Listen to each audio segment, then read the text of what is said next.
What's up, Sifters? Welcome to GameFace, episode 231 on Sifted Games at Sifted.net. I'm Shane Satterfield, the founder of Sifted, the world's most advanced gaming website, and I'm here today to talk to you for the next couple hours about the biggest stories in games. And alongside me to do that is Matthew Kyle. What's up, Matt? Hey. How's your week been? Not much. Long. I like your hair, man. I like your hair now that it's getting longer. So you got past that stage in the middle where you look terrible, where your hair isn't short and it's not long yet, and it just looks awful. I got to that stage and I cut my hair myself. I am now back at that stage, and I am now gathering up the fortitude to cut my hair myself again. So you actually toughed it out and made it through to the point where it actually is long hair and it looks good. So I mean, this is just wet, really. Oh. I clean yourself up for the show, Kyle. I mean, it's got a little man bun. Yeah, in the back. Look at that. Are you going to let it keep going even after all this insanity is over? I don't think so. I don't like it very much. Yeah. It's a lot to take care of. It's a pain in the butt. It's a lot to take care of. Yeah. Like, I don't like blow drying things. Yep. All that stuff you have to do. You normally don't. Because you got to, or it looks terrible. Yeah. It just dries all weird and frizzy. And it's like laying all in weird places. I hear you, man. I've had long hair a few times in my life, but I have really no interest in going back to it again. Those are my I mean, I've had shaggy-ish hair. It was the 90s, right? But it's never been this long before. This is like if I let this go, it hangs down below my chin in the front, and it's beyond anything I've let it get. It's either that or like cut it myself, and I'm not going to do that. So. Yep, I did that once, and my wife was shocked at how good of a job I did. I walked out of the bathroom, and she was like, I think you did better than like the girl who usually cuts your hair. I think she was just patronizing me because I was like really freaked out. I was like, oh my gosh, I'm going to look like a freaking idiot. And I think she was just trying to make me feel better. But anyway, it is what it is. That's life in the quarantine. And we're still locked down hardcore here in LA. I know some of you guys out there watching the show, you may be in Europe or Asia or even just another part of America. And like life is kind of going back to normal for you. Or like Australia and New Zealand where it's basically back to normal almost. Or China just celebrated like this huge holiday over the weekend where like 6 million people traveled or whatever. That's not like that here in LA. It's just like it was on day one. So we're still suffering through it. But hopefully we're helping you guys get through all this insanity. We do have another offline episode of GameFace for you guys this week. We're hoping we can get back with a live streaming episode next week or the week after. Again, we're kind of beholden to the schedule of our TriCaster TD. It's actually been kind of good because I think the shows look and sound better, especially last week, than it ever has. Obviously, 1080p, 60 frames a second. We're recording our B-roll at high bit rates. The show looks great, but it is so much work for me. Everything the TriCaster just does automatically, and when the show's done, it's done. I have to do all that by hand now while we don't have a TD, and we're just unfortunately in a position where we don't have a choice. So anyway, the show looks better. However, financially, it has been a problem for us. I just checked yesterday at our Twitch Prime numbers, and they're literally cut in half right now for the month. And as I've said before, we need that money. It's not like extra bonus cash. Like we need it to pay our bills, to pay the bandwidth, to pay for our studio, which we literally use like 5 days a month now. Re-upping the studio ended up not being a great idea. But anyway, if you guys could take a moment to go to twitch.tv/siftedgames and literally just click that gift a sub button. It'll take you 5 seconds.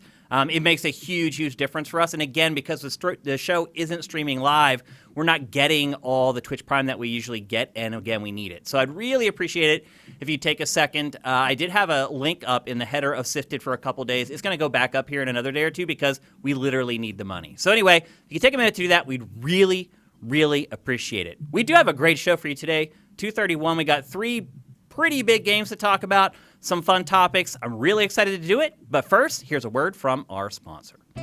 Do you live life outdoors? DeShazer Ryan Realty has a nice level lot just outside of Libby, Montana that's perfect for you. With access to Crystal Lake via shared dock and boat ramp, it's an ideal location to build the getaway home of your dreams or just park your RV. Enjoy fishing, paddleboarding, kayaking, boating, and more just a few steps away.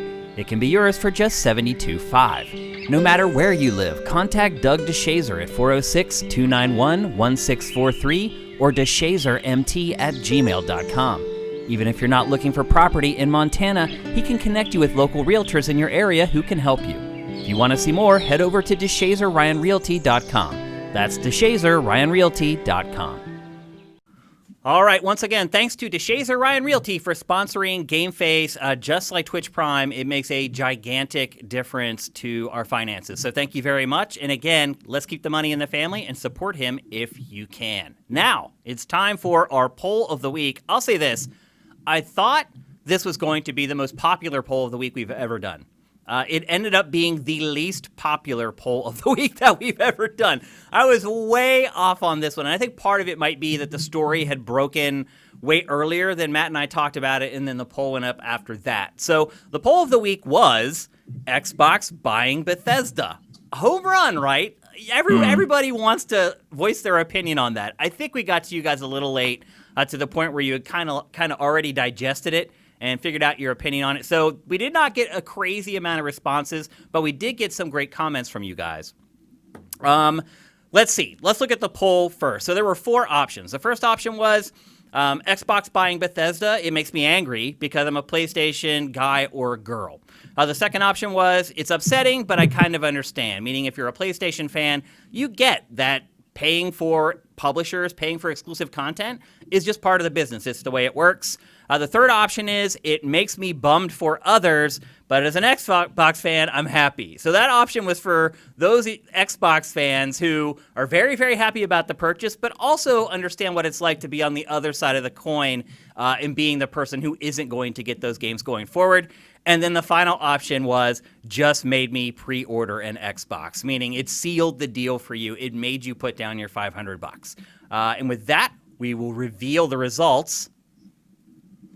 So as you can see, the most popular option was it's upsetting, but I kind of understand. So that's basically the perspective of the PlayStation fan who's, I'm not happy about this, but you know what? We've been the beneficiaries of exclusive, basically stuff that's been paid for in the past, and so I think they understand it.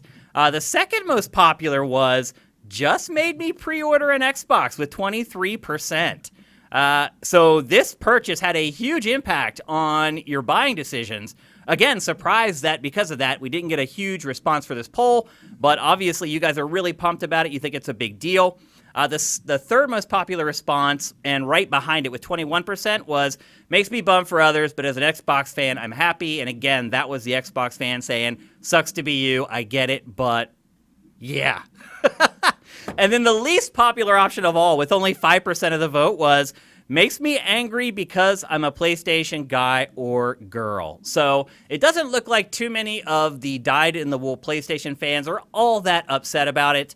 I think at this point, everyone kind of gets it, that it's just the nature of the business, and that's just kind of the way things are going to work going forward. So, Matt, anything that kind of struck your fancy with the results of that poll? Not really. I mean, I also think that even if you're a PlayStation person, you probably have a PC as backup somewhere, and you'll be able to play Bethesda stuff on that. So, and also we still don't really know. I find it surprising that people would pre-order an Xbox at this point when you don't even know what they're going to do with Starfield or whatever years down the line. I mean, it seems like it's starting to become more clear. Am I crazy for thinking that? Maybe. I don't know if we're going to know until they come out and say what's happening with that. There might be deals still in place. They might have stuff going on. Clearly Sony was trying to buy Starfield for a while. Mm-hmm. It's just hard to say. And like we talked about before, we just don't know how the math shakes out. It might be more lucrative to Microsoft to reap the benefits of sales on other platforms versus, trying to convince people to buy their hardware because they have to, because it's just, I don't know. It just seems like that's not really something they particularly care about at this point. What struck me the most, honestly, was the kindness in this poll. Because if you look, the two middle options are basically, it's a part of business. I get that, but I do understand that it sucks for you. And I like that 72% of respondents were apathetic towards the other side, regardless of which side you were on. Everybody gets it. it does suck when games become exclusive to a platform, but it's just the nature of the beast. So I like that you guys showed a lot of compassion in your responses. And I am surprised that only 5% said it made them angry.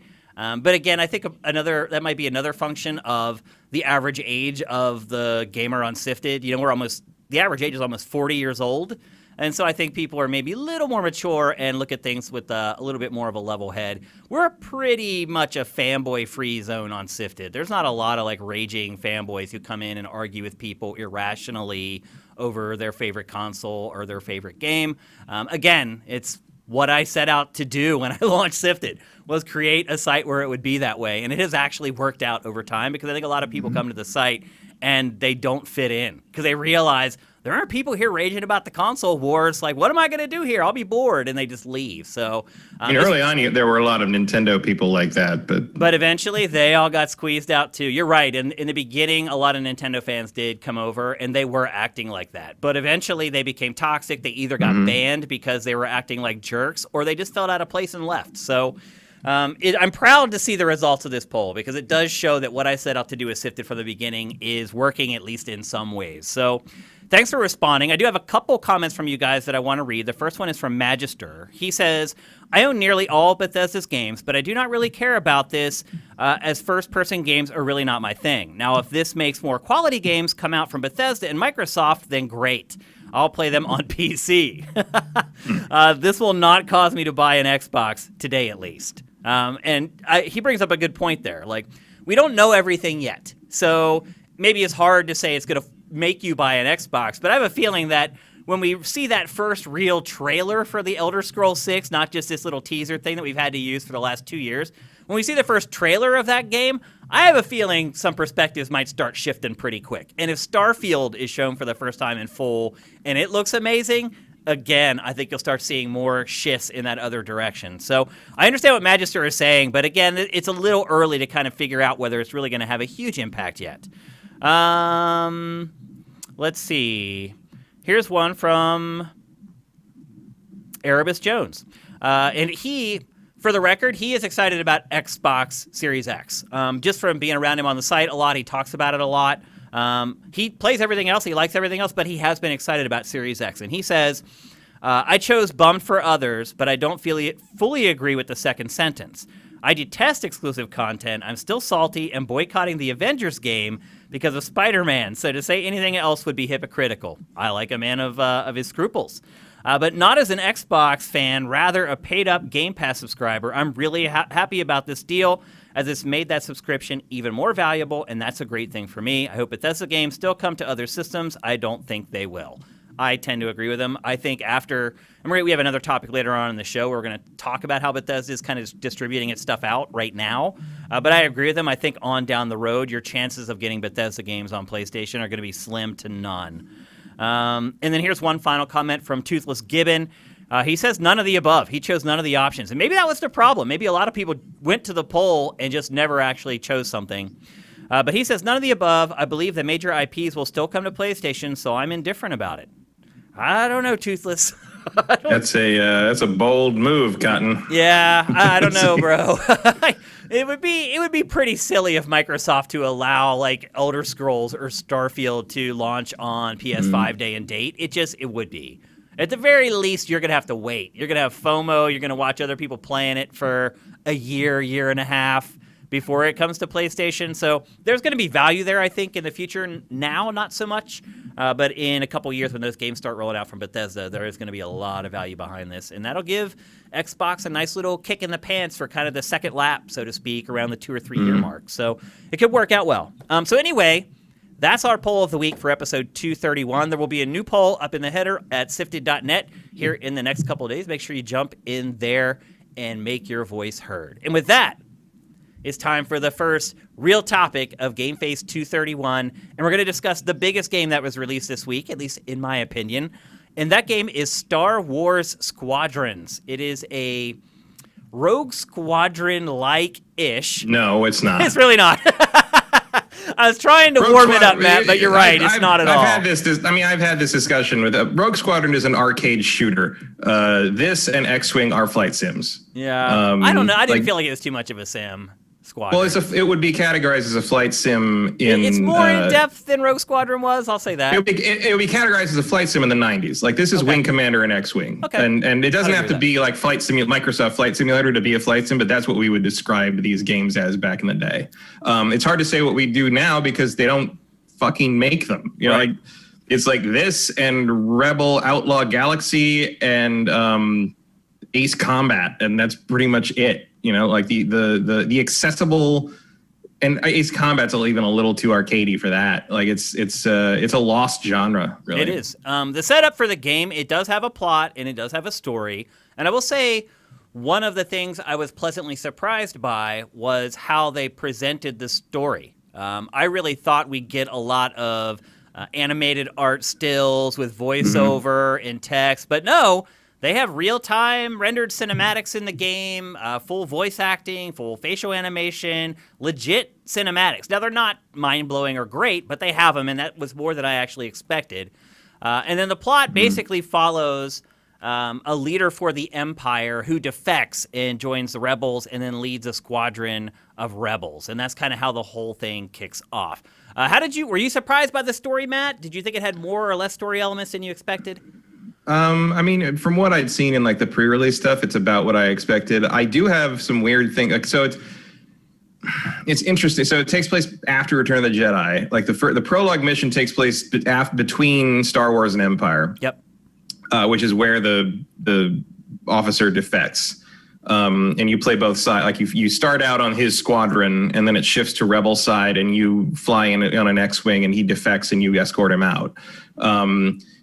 So it's kind of like, and that's the whole campaign. You switch back and forth as things go on. The one thing I was a little surprised by, was how, like you said, how full-fledged a lot of it was, like in terms of cinematics and in terms of like talking to characters between missions and stuff. But I was also surprised at how much it felt like a ton of stuff got gutted out of this game. Because like, part of it is because it's clearly built for VR. Like the hangar stuff is clearly like you're able to look around and look at people. I wish in non-VR I had like a free look when I was in the ship, so I could look around and like get kind of because basically what I end up doing in this game is like tap X, shoot ship, tap X, shoot ship, and X is what switches your targets in the game, basically what you're locked onto. So if you just tap X, it'll lock onto a nearby ship. Start following it on your radar, get behind it, shoot it, knock it out of the sky, hit X, find the next one, rinse and repeat. That's what I found myself doing in this game pretty much the whole time. I mean, there's a lot of that there's nuance to it. Like if you double tap that button, like I'm playing on an Xbox, so unfortunately I didn't get to play it in VR yet. Because the person that wanted to play online with me wanted to play it on Xbox because she likes the controller better. Okay. But you double tap that button and it'll target whoever's targeting you. Yeah. Part of the problem, so I am pretty impressed. Like what I was saying about the gutted part is while there is clearly VR friendly, like when you talk to the different pilots, there's weird pauses between their thoughts and dialogue.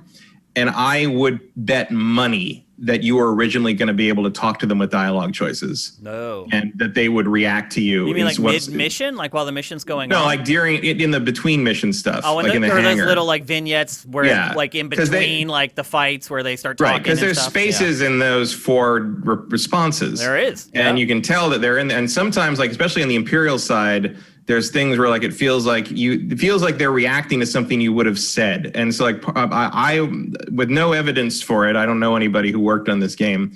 I would argue that there was probably a time when not only was there supposed to be like branching dialogue choices, but you were supposed to be able to make them like or dislike you, and that would impact whether or not they followed your orders or helped you in the missions. Oh, interesting. Like I think that was probably part of the game originally. I would be surprised, Matt, because the overarching kind of feeling that I have from this game is that it's a part of another game, and they just chopped it out and released it as its own game. Well, it was, but I think when they chopped that out, I think they got ambitious. Okay. And then they had to scale it back. I think once they got kind of like, oh, we're going to let you do your own game. I think that's when the story got more full fledged. And like, I think that was part of like, oh, we can make it like a little more RPG-ish, and at a certain point, I think they just had to roll it back. But I think in the script, the way that the dialogue is delivered, but in the hangar sections, the script feels like it was written for dialogue choices to be part of it. I'd agree with that. I've got that vibe before. I didn't pick up on that, but I could tell there was something disjointed and missing about the dialogue. Absolutely. Yeah, I think that's what it is, and like it doesn't really matter. Like it's still there because the job done. By the way, is great. I do want to say that. Like the voice work in this game is amazing. It's not the quality of the voiceover; it's how it's implemented. Yeah, and they've got like it's a tech. You can just tell it's a presentational thing from the tech side more than it's not the voices are bad. I mean, they even got Dennis Lawson in to do Wedge. Yeah. There's a lot of like deep cuts in this. There's some references to some of the old games. There's references to Rebels, tons of references to Rebels, the CG cartoon series they did, including a couple characters who show up, which I really like because it's a really good show.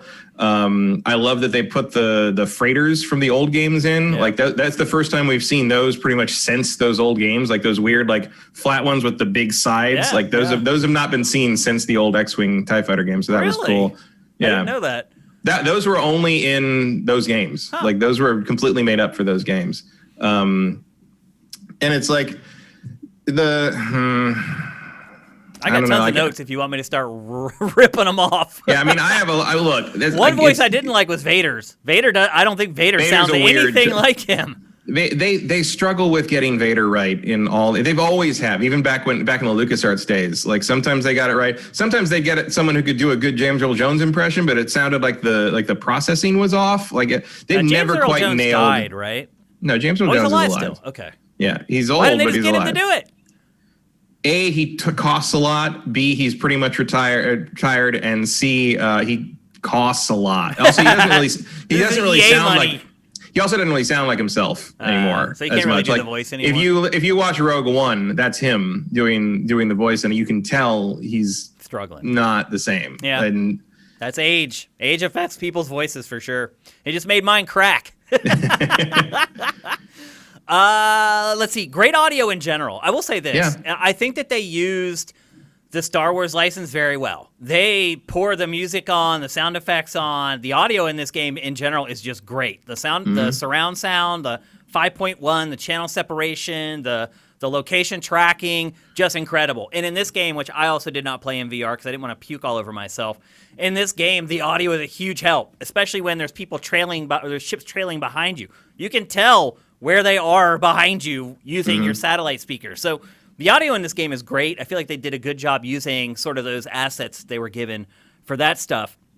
Let's talk about how it plays, though. So you already said that it's more complicated than like the Rogue Squadron games. I would agree with that. But I don't think it's that much more complicated, to be honest. And I don't know if part of it is that because the Rogue Squadron games are so old, and I've played so many games since then, that I've just gotten more adaptive and better at control schemes like this, but I was able to jump into this and just take right off and start fighting like no problem.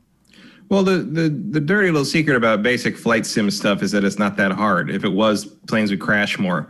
And that's the thing is like the most of the difficulty I've had in adjusting to the controls in this game have been because of A, my expectations for what it is coming from the pedigree of the old games, and B, the weird layout they have as default. Like they do a thing with it where like the layout of how the game controls in the default controls is basically like a first person shooter. Yep. Which is probably why I was able to jump right in and start blasting.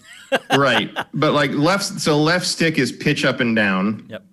And yaw left and right. So like just flat turn left, right. Yep. Right stick is throttle, which I hate. And roll. See, Matt, I have them flipped actually. My left stick is throttle and roll. Oh, right. You're right. No, you're right. I didn't know if you flipped them, but that's how I did flip them. I did flip them because that's all wrong. Like you steer the ship with your left thumb on like that. To me, that's nonsense. I did that's on that side. Eventually adapt, but I'll tell you this, Matt, because the roll is on the same stick as accelerate and deaccelerate. My ship was always flying like half cocked. Right. So I'm always flying like this, and then I'm constantly having to tap left or right on the left stick to basically get the Right. orientation back. And that's like something I don't like about it. Like they kept pretty much all the complexity of the old games. Like the power management's still there. Yep.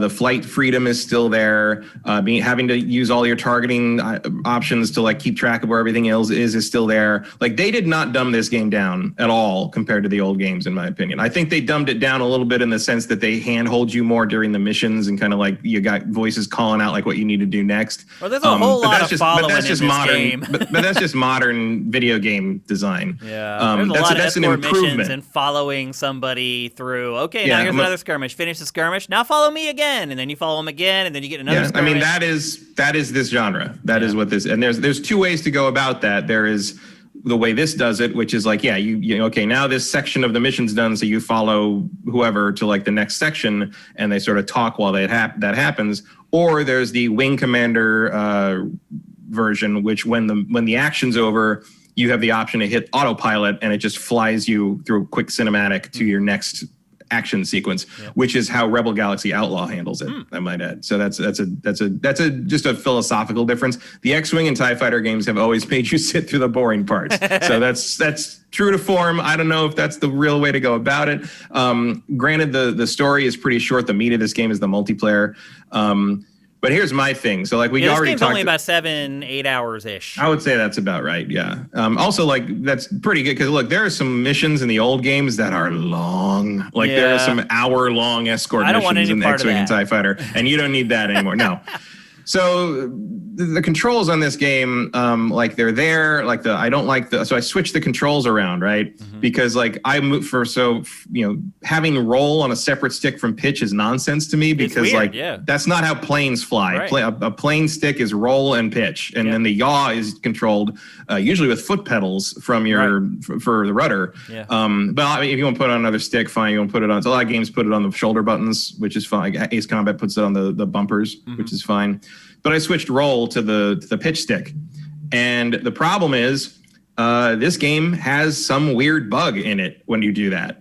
And people who use flight sticks and like hottest setups have discovered this first because they put roll on the flight stick, obviously, because that's where it's supposed to be. And when you try to pitch and roll at the same time on the same stick, it drops the control input by 50% for roll and pitch. So you are steering basically half as fast as you're supposed to when you're trying to pull a maneuver. And there's videos you can see online of this where people did it on PC where they did it with a stick and did it with a controller, and it's like this slow turn, and then they switch to keyboard and they get full input and it just rolls. Like it's like, oh, that's how fast a fucking A-wing's supposed to turn over. Yeah. And like they'll figure that out pretty quick. So I had to switch it back to the other stick because when it's separate, it works fine. But I'm like, how in the world did that get through? They didn't do everything. They didn't try. And it's on all platforms. That's on PC and PS4 and Xbox. It's on all of them. They just never tested it. They never tried it. I guess. Like, who the hell didn't do that? I do think they'll fix that pretty quickly, though. That would probably be the first patch. I don't know if they will. I don't know if they're even going to get a patch on this thing. They're getting very minimal support. They're not planning any DLC. There's basically like a one-off almost. So hopefully they do get to address some stuff. It is an online game. You want it to survive it all, you're going to have to do some patches. I think they're just trying to recoup like the first 3 or 4 years of motive, honestly. Maybe. I mean, but it's like that is really disappointing. And I can play it with the other stick, but like it's not comfortable and it doesn't work right. And I talking to some of my friends who are younger and never played the old games, I recognize that I am coming to this from a very different perspective as someone who loves flight games, and it just doesn't play right. And that hampers my ability, not just my ability to enjoy it, my ability to fucking play it properly. Right. I have a hard time effectively dogfighting with roll on a separate stick from pitch. It's just completely unnatural to me. I hear you.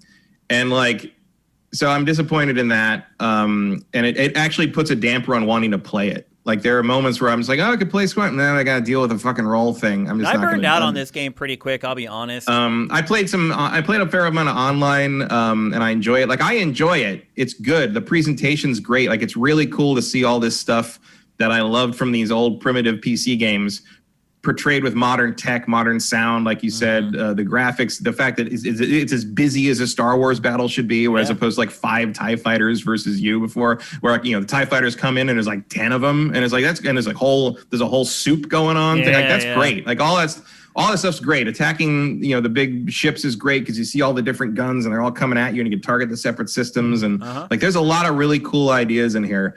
I disagree with the control choices, and obviously I wouldn't have a problem with control choices if my adaptation for the control changes I made worked, but they don't because someone didn't test something properly. Also, I like that they kept all the power assignment stuff. I was just gonna bring that up actually. But well, you should explain what it is first, Matt. Like the power assignment thing, in the old games, it was a little simpler, actually. So I credit to them for making a little more complexity happen on this and make the power management more of a constant thing you have to do, which I actually like. So in these games, this game and the old games, you have a certain level of power you can assign to various categories. You have 3 categories: engines, lasers, and shields. If you're flying a TIE fighter with no shields, all you have are engines and lasers. Wait, throttle, right? I thought you could tweak throttle as well. Throttle is engines. Oh, okay. Engines affects throttle, obviously, because that gives you more power to the engines. So you can swap back and forth between it. This is actually a little simplified because in the old games there were 3 levels of power or 0 power.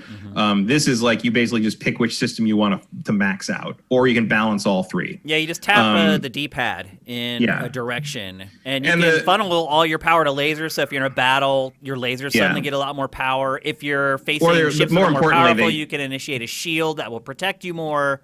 So you can basically shift the capabilities of your craft based upon whatever's happening in the game. More importantly, they don't let it run down. Like if they up the recharge rate, and then there's a bonus to the new thing on this is there's a bonus to kind of like what you get from the recharge. So in the old games, you had to kind of use full charge to get like the overcharge on the lasers or the overcharge in the shields, and they would burn out. They would basically wear off if you took that power away from that system. And this, the bonus pretty much lasts a lot longer. So it is an actual viable strategy now to, as you're heading into a fight, you charge shields and you get that overcharge on your shield, and then you switch to your lasers, so you get your overcharge on your lasers, and that overcharge on your shield will stick around for a while. So like you can kind of prepare for a fight, which is nice. As the more I played, the more I started to play around with that stuff. Yeah, the thing I don't like about what they changed there is the engines. So if you charge the engines, it will start charging a bar that is basically a boost bar. And when you hit the boost, it just, obviously gives you a huge boost in speed. It lasts a long time, too. But it lasts for a while if you let it charge up all the way. But the thing is, the move, they added a thing where you can boost drift.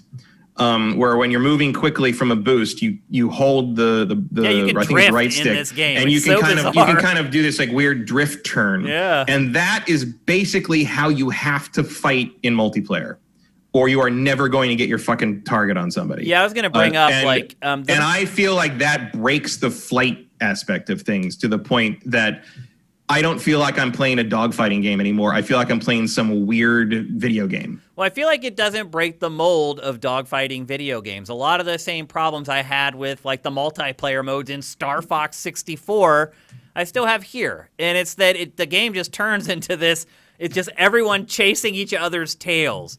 And you're right, there is like that crazy drift turn. I never got really good at it to where I felt confident using it, but it is in there. I just wish there were easier ways to just do a U-turn or just do a complete loop so someone flies under you. Like, though, even the things that were in like Star Fox 64, I wish there were ways to do that, because a lot of this game, even when you're playing the campaign, it's just, you're just chasing, just going in circles, chasing after ships in this black expanse.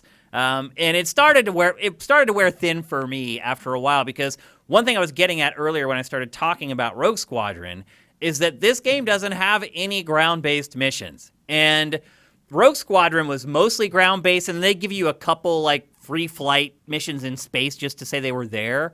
But regardless of which one you like more, it breaks up the monotony. Having a couple ground missions where you're like flying into a base and taking out all the stuff like that, it breaks up all the space stuff. And in this game, that's all there is just shooting in space. And again, just kind of endemic to the genre.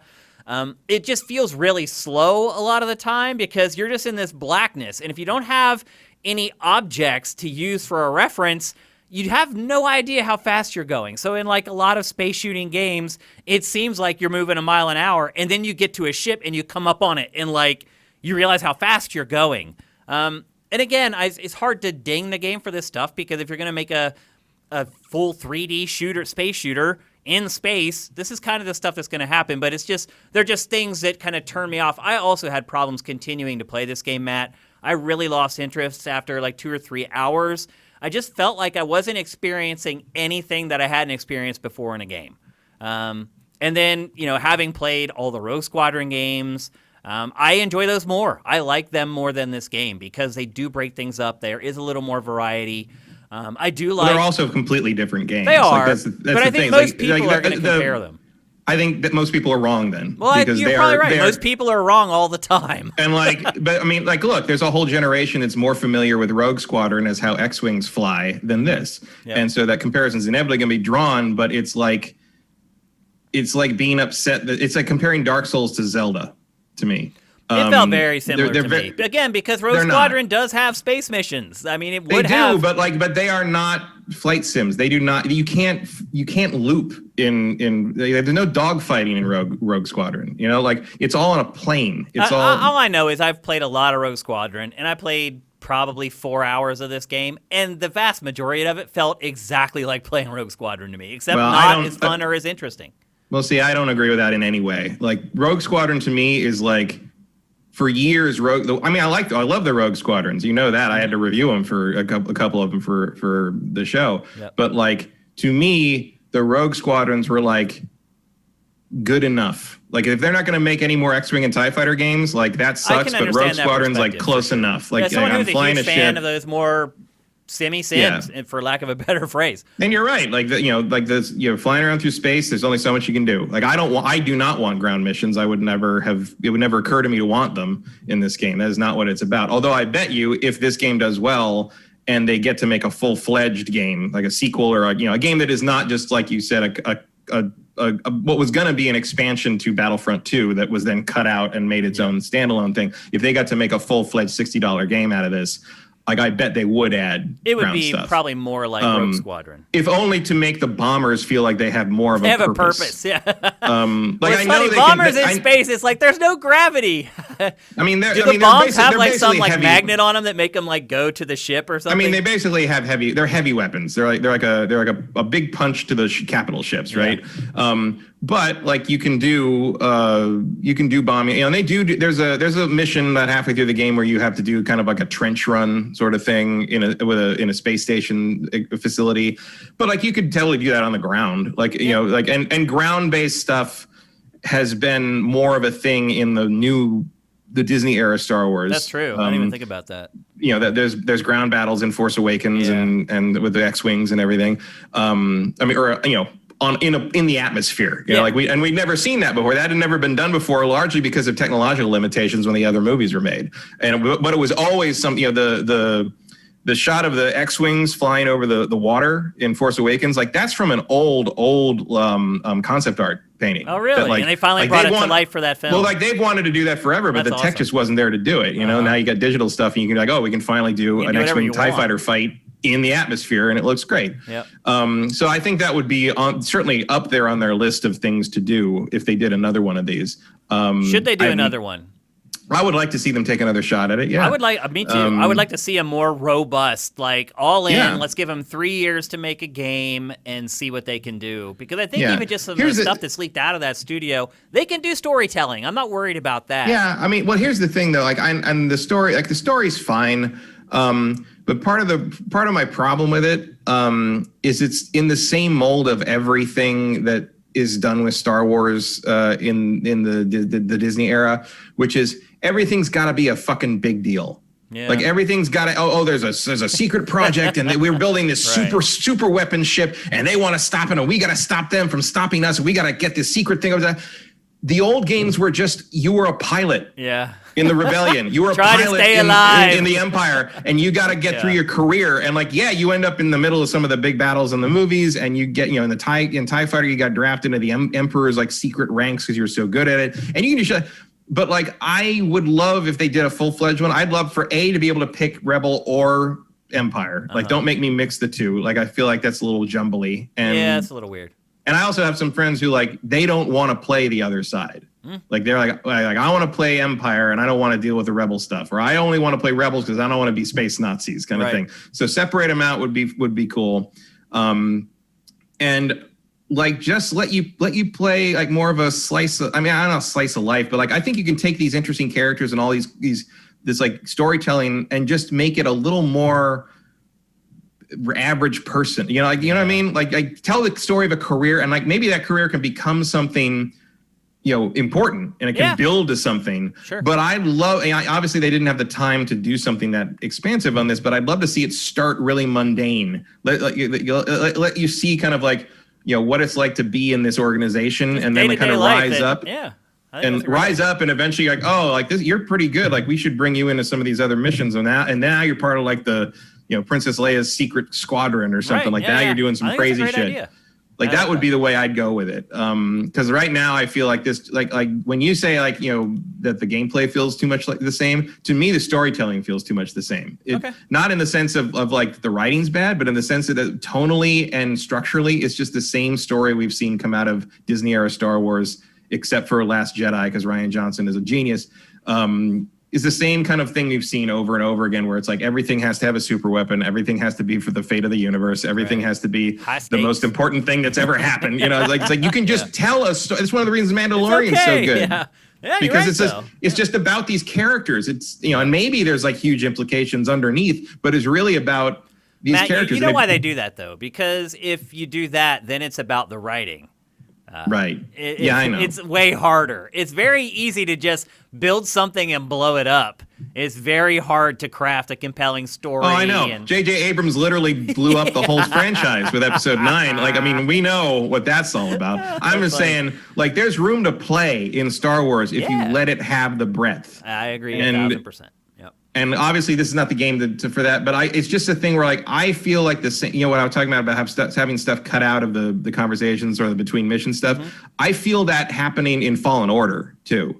Like, I feel like there was originally a lot more robust conversations with your other characters and crew members. Yeah, you talked about that when it came out. They had to pull that out a little bit. And it's just weird to me how EA constantly kills the atmosphere first. I think it's just them chopping to get the game out in I think it is too. I mean, I agree. Let's be honest, it's EA, Matt. Like, I don't think there's a whole lot of artistry going on with that stuff. It's like, look, but you do some chopping. Right, but I think the people who are making these games are trying to do that. I think the artistry is there with the people developing these things. Like, and I bet there's a lot of people at Motive who are very disappointed they didn't get to make the game that was in their heads. I mean, I know every game developer feels that way about every game they make, probably. But as you know, I may never get a game like this again. It's like true. They may never try to do it again. Yeah. But it bums me out that it isn't better than it is. But at the same time, it's $40. I mean, that's something we haven't brought up yet. It is a budgeted discount game. I'm 100% okay spending $40 on this game, even though I don't love it. Matt mentioned that the multiplayer modes are really kind of the meat of this game, and he's right. But it needs more multiplayer modes. Right now, it does. Well, because it's only got two things. Is it going to ever get more? It doesn't sound like it. It's got dogfight and it's got fleet battles. 5-on-5 dogfighting, and then the fleet battles are kind of cool though. They're like these kind of like multi-stage like events more than just like skirmishes. And they're kind of a tug of war thing. Like you have to. And that's the only one that's ranked too. The dogfighting isn't even ranked. So. Yeah, which is weird. And then you got to earn. You earn basically in-game currency to buy new upgrades for your ships and cosmetic things for your ships and cosmetic things for your pilot.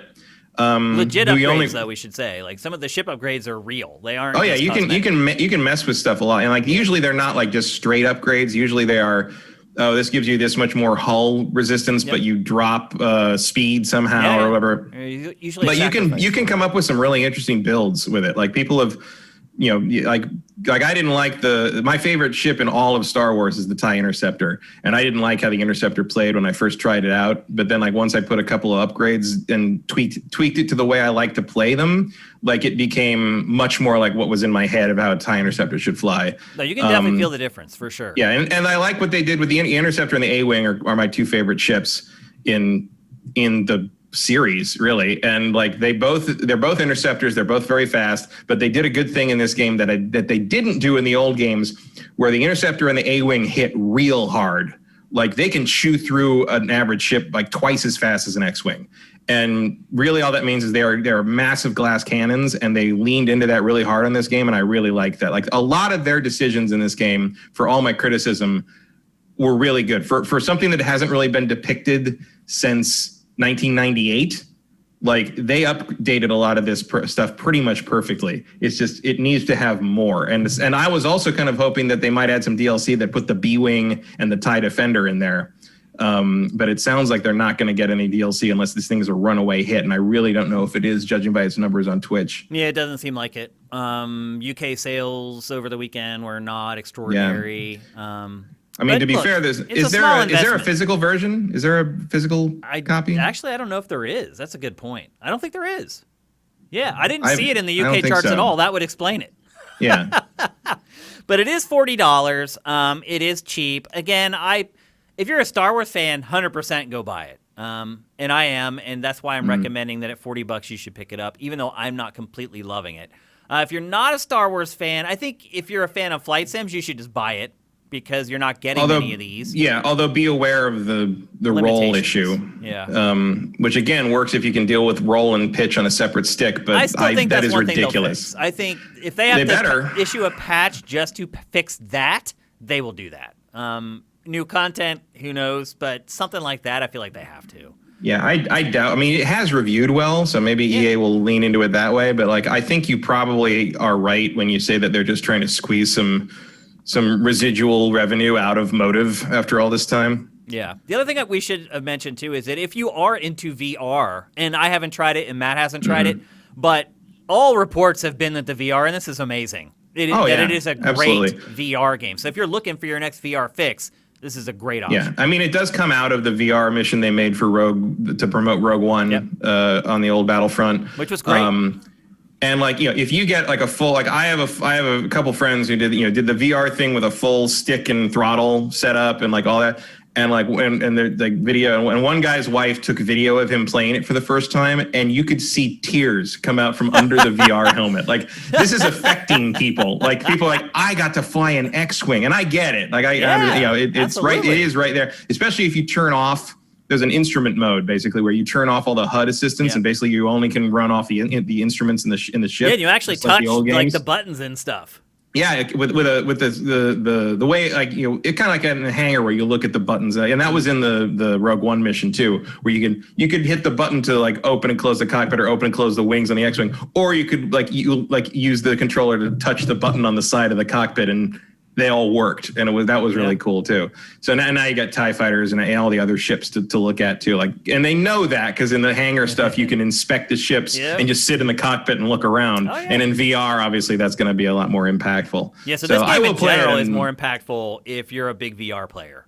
Yeah, I will definitely, especially if they fix the roll problem, I will buy it again on PlayStation 4 and play it in VR. I will definitely do that. But they need to fix that roll problem. Like, that is the big issue. Really basic stuff. It's I think they will. I hope so, because right now it's like if you were holding B in a Mario game and hit jump, he only jumped half as high. That's how bad that is to someone who's trying to play this that is awful, like unbelievable. Yep. And there's ways to fix it on PC, but there's no way to fix it on a console without a patch. Yep. So there you go. That's Star Wars Squadrons. Again, just $40, so it is a cheaper game. Matt, you actually didn't say if you recommend buying it or not. It all depends on whether you want to put roll and pitch on the same stick and whether they fix that. But beyond that, if you can deal with a separate and you like Star Wars and especially Starfighter stuff. I mean, it's functional. I just don't prefer it. Be ready for that. But otherwise, I mean, you're never going to get another game that looks this good and does what it does.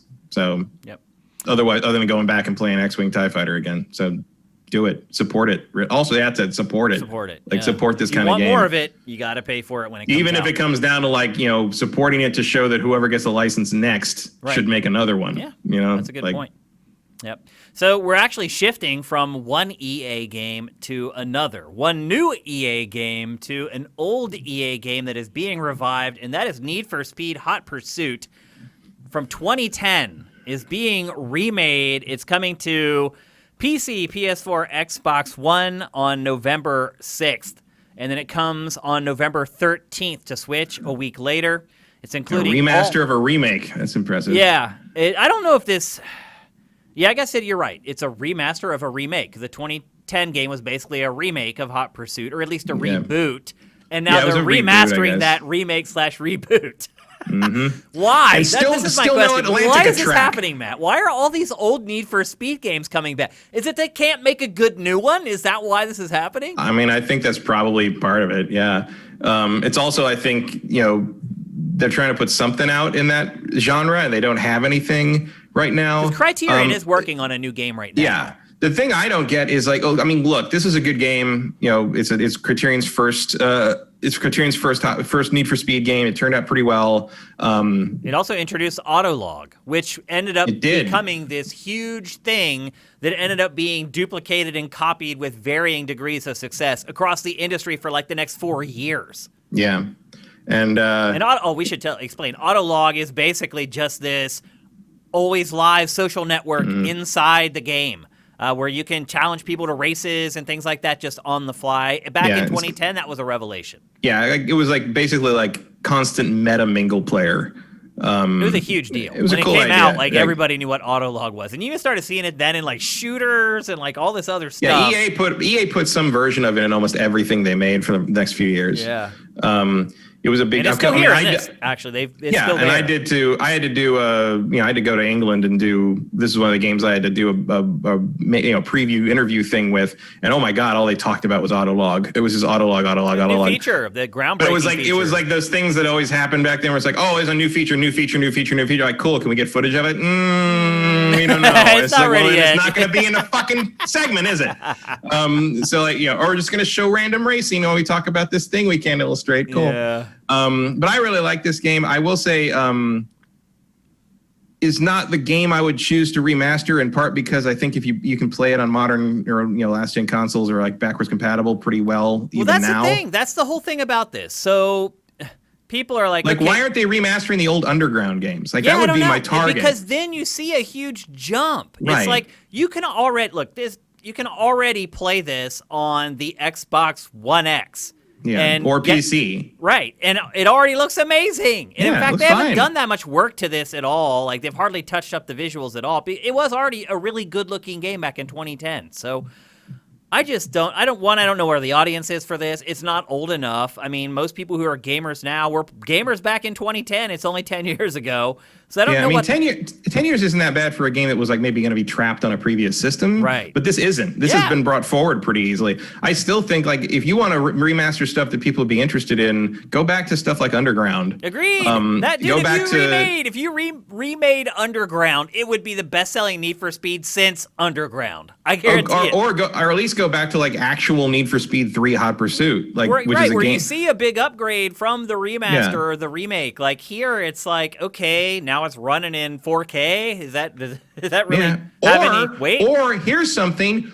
Burnout 3, you cowards. Why have you not put Burnout 3, the best Burnout, on your remaster list? That's real fucking... And I can't play that on anything today. So what is going on with EA, though? Why is it dredging up all these old games that weren't all that... I mean, it's not that the game isn't great, but they just didn't sell all that well the first time. I mean, is that why they're trying to recoup money from a decade ago? I don't think so. But to me, it feels like they just want content in the pipeline, I mean, some of it I get because a lot of these games are coming to Switch. And EA has not really supported Switch at all. And I'm sure it's looking at those unit sales every month and they're like, how can we get in on that action? And maybe this is really just a Switch play. And they're like, well, if we're going to do a Switch version, we might as well release it for the other things because that's easy. And it's free money, an extra SKU out there. That's fine. But I don't know. It feels like you could go for the burn. I mean, I guess Need for Speed has more name recognition at this point, but Burnout's better. The Burnout games are better games. And then where do you go from this? It's you're gonna do a remaster of Most Wanted. That's another game that's already still playable on modern systems. That's what I don't get is you're not bringing me anything I can't play already. It's at least the Crash Bandicoot games were and Spyro were okay, not only are these remakes and they look way better than from the ground up, but they actually are games that I can't play on anything I own except maybe the old PS3 or something. I just don't. Yeah, and like it would be. I would perk up more if it was one of the old Need for Speeds like that I can't play on a modern system anymore. The Undergrounds or even Pro Street or like that kind of PS2 Xbox era. Yeah, where you actually will see the upgrades if they remake the games instead of this stuff. Yeah, I really do think it's just a Switch play. EA has treated Nintendo like crap for so long. It's always this story. Like EA never wants to support Nintendo. Then Nintendo has a hit, like the Wii or the Switch, and then EA's like, oh my gosh, now we need to work with Nintendo. And they never really go full throat into it. It's always these half-assed, like, boom blocks, like, let's put 10 people on a project and see what they come up with. They never dedicate resources to Nintendo platforms, ever. I think Boomblocks was pretty legit, though. Oh, it was great. I loved the game. For the Wii, that was kind of the perfect game for the system. I mean, it was, but at the same time, again, it was like a 10-person team that worked on that game, and the budget was probably like $10 million or whatever. Like, they've never... Yeah, I mean, they had Spielberg. It was something. Yeah, they've never put their financial weight behind games for Nintendo platforms. Yeah, I mean, that was definitely funny when like they were like, oh, Steven Spielberg's working on a Wii game. Yeah. And it's like everyone's like, oh, what's that going to be? It was Boom Blocks. It was basically Jenga for the Wii. Yeah. Yeah. Jenga with firecrackers. Pretty much. Firecrackers in some of the cracks. Yeah. I loved it. It was a great game. It was great. But legitimately, like a 10-person team, $10 million to make that game. EA has never invested in Nintendo platforms. It's always been an afterthought, or EA has tried to find a way to support those platforms as cheaply as possible, and this just reeks of it to me. Well, I don't know. I won't fault them on the Wii for that because everybody did that. The Wii was a shovelware machine. But to you can go back to the parties. N64.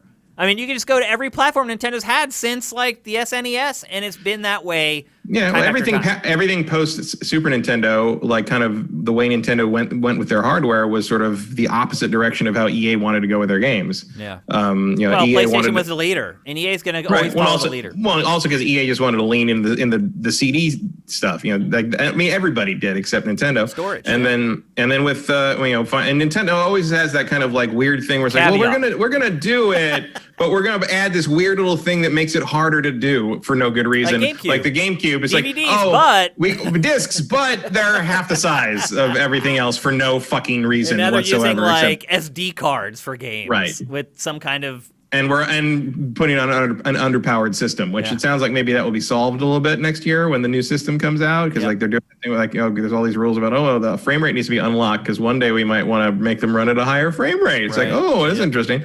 EA has always been a little trepidatious about dealing with Nintendo. I don't know where that really comes from. Even going back to the fact that Madden really came to power on the Genesis first. Yeah. So I don't know what that's about, but this probably is one of those things where like, we'll just throw this stuff out there. And like, again, it's just content in the pipeline. Even looking at their releases for every system, EA doesn't put much out anymore. I know. It's like they put out their sports games and that's it. It's really crazy. And Star Wars, that's all it's got right now. It's really crazy. We should mention, though, that they have added like 6 hours of content to the game for this re-release, so there is some value. There's 6 hours of new content. It has cross-play multiplayer, so you can play against other people on other platforms, including Switch once it finally comes out. And they've also added car wraps. They asked them about next gen. They said it will play on PS5 and Xbox Series X, meaning that it's set up so that backwards compatibility will work on both of those machines. So and that seems to be a rule now. It does, and it's good. I'm glad that it's there. It needs to be there. So there you go. Need for Speed Hot Pursuit Remake coming November 6th to PC, PS4, and Xbox One, and a week later on November 13th to Switch. So if you like to stop playing Watch Dogs Legion for a while and do that instead for some reason. Well, if you're a Switch owner. True. What else are you playing? Let's be honest. You're waiting for that Pokemon DLC. Well, I'm actually, that segues nicely into our next topic, which is something that people will be playing on Switch right around that time, but, a little bit earlier. And that is that Steve and Alex from Minecraft are coming to Super Smash Brothers. I wouldn't say that I would have never thought that they would make it, because Microsoft does own Minecraft, but I think if you'd asked me if they would ever show up, I'd be like, I don't know how they would do it right and have it make sense. And now that I've seen how they're doing it, I was right. Like, It wasn't easy. I can't believe that they've done this for Smash Brothers. Matt, have you checked out what these characters can do inside the game? Yeah, I mean, I watched the videos of it. I don't really understand it. It's crazy. It definitely looks like one of the most complicated things they've ever put in that game. Well, I got a press release from Nintendo, and I think Nintendo knew that people were going to be confused because in the press release, they literally spelled it out line by line exactly how it all works. They actually are collecting resources during the fight. And every stage that you're on, that will alter what resources that you can collect. The resources that they have in the game as of right now are, I have a list here somewhere. If I can find it. Oh, it's dirt, wood, stone, iron, gold, and diamond. All those different resources you can collect, actually mine while you're playing the game, and then you use those resources to go to a bench to build stuff while the game is going on. Matt, I don't know how this is going to work. Like, it appears that the crafting is really fast, so you're not going to have to spend, you're not going to have to, walk over to a bench, hit a button, wait for it to load or anything like that. But also, the stuff that you can build is crazy. Like, you can build blocks and then put them where you want them and create, constructions to, defensive walls that you can build in front of yourself. I don't know how all this stuff is going to play out in real time in a fighting game as fast and flashy as Smash Bros. The work that had to be done for this, to me... I don't know. I think the Fortnite generation can do it. No, I'm not. I mean, the kids will totally be able to do it. Yeah. Will I be able to? I don't know. I'm talking about developing this and implementing it into Smash Brothers with all the other stuff that happens in Smash Brothers. Well, Sakurai pretty much said, it's like, all right, you want to put Minecraft in this thing? Like, I'm gonna do it up, basically. Did. It's insane. And that's what he did. Yeah, I mean, there's full on gathering resources, crafting, and then using the things that you crafted in the fights. Actually, you know what it reminds me of is Phoenix Wright in Marvel vs. Capcom 3. Who played? He was added as DLC, is what the expansion thing they did, and to get his best moves and to kind of expand his ability to do combo stuff and do the damage you need to do, and get his best ultimate. You have to basically do moves that summon random items, and then you have to tell whether the items they drop are like a red herring or an important clue, and you have to pick up the clue and not get hit while you're doing it. And then once you gather all the clues correctly, you can accuse the opponent of doing whatever they did. Awesome. And then that's how you get your top ultimate move out of it. So watching someone play that in a tournament was you had to do the combo, pull the clue down, get them on the ground again so you could pick up the clue, and then organize, and you had to organize them, I think, in a certain order or something. It was You're right, there was a whole metagame on that. And so I wouldn't be surprised if they looked at that as sort of a template for how do we make this weird meta thing happen. I mean, it's really neat. I don't know if that's going to be a stock character in tournaments going forward, but I bet people will try. They've done an amazing job. The animations are just just arm chop. They have not sacrificed anything from Minecraft to get them into Smash. We should also mention this is the second character singular. Of the second fighter pass. Now, you're getting both Steve and Alex, but they're technically just one character. And you also get 2 skins for them. You get one for the zombie and one for Enderman. And you can just put them in those skins and fight with those characters if you want as well. I was shocked when I first started watching the presentation for this, and they were showing this stuff happening. I just figured that it was just quarter circle towards an A, and they just did it. But no, it's this crazy process that you have to go through in the middle of a fight. The other thing too is you have to do it because the weapons break, just like in Minecraft. So if you keep using their sword or their pick, they break, and if you don't craft another one in the game, you have no weapon. So it's going to force you to use all the crafting stuff from Minecraft inside Smash, which I think is smart, because I think a lot of people might just avoid it if that weren't the case. But yeah, crafting table appears on the stage. You go up to it, you craft, and then you decide how you want to implement what you crafted. There's a new stage, a new Minecraft stage that's also going to be added. And inside that stage, there are 6 new areas inside the stage. There's 7 new songs that are going to be added to the soundtrack for Minecraft. I don't know that I remember a single Minecraft song, but I'm sure kids do. But I don't remember any. And then also the new stage, which is called Minecraft World. You can choose day or night, and if you fight at night, the zombies come out and come onto the stage, just like in Minecraft. As you know, at nighttime, the zombies show up, and you have to sort of protect your abode from them. So this is like a flawless execution, Matt, of bringing Minecraft into Smash Bros. I can see now why it's taken a while. They said they've been working on this for like 2 years with Microsoft.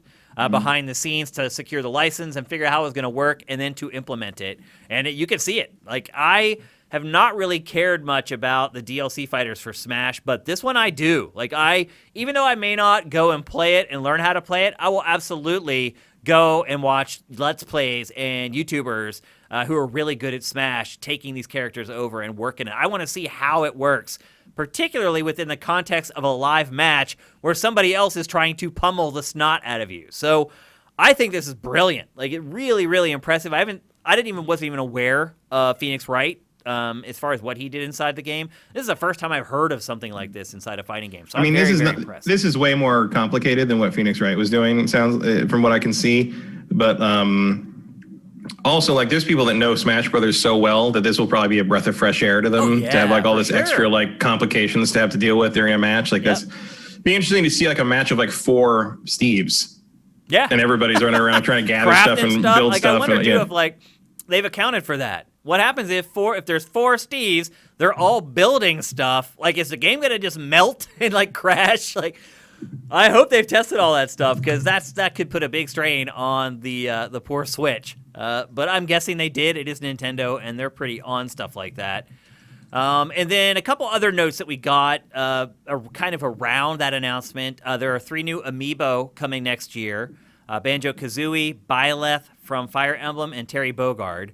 It's weird that they've taken so long to put out the amiibo for characters that have been in the game for I don't know what happened to the amiibo thing. Like, you remember when like they used to put out like 40 a year? Yeah, like 5 for each game. And now there's like 3 I know. a year. I mean, it's not like they stopped selling. People still love them. No. They put them up for sale and they sell out in like 5 minutes. They vanish like crazy. I had to work fast to get my my Richter and Simon ones. I will definitely be buying the Banjo one. For sure. I'll get the Banjo one, yeah. Yeah, I'm very picky. I'll get the Terry Bogard one, too. I never thought there'd be a fucking Terry Bogard amiibo.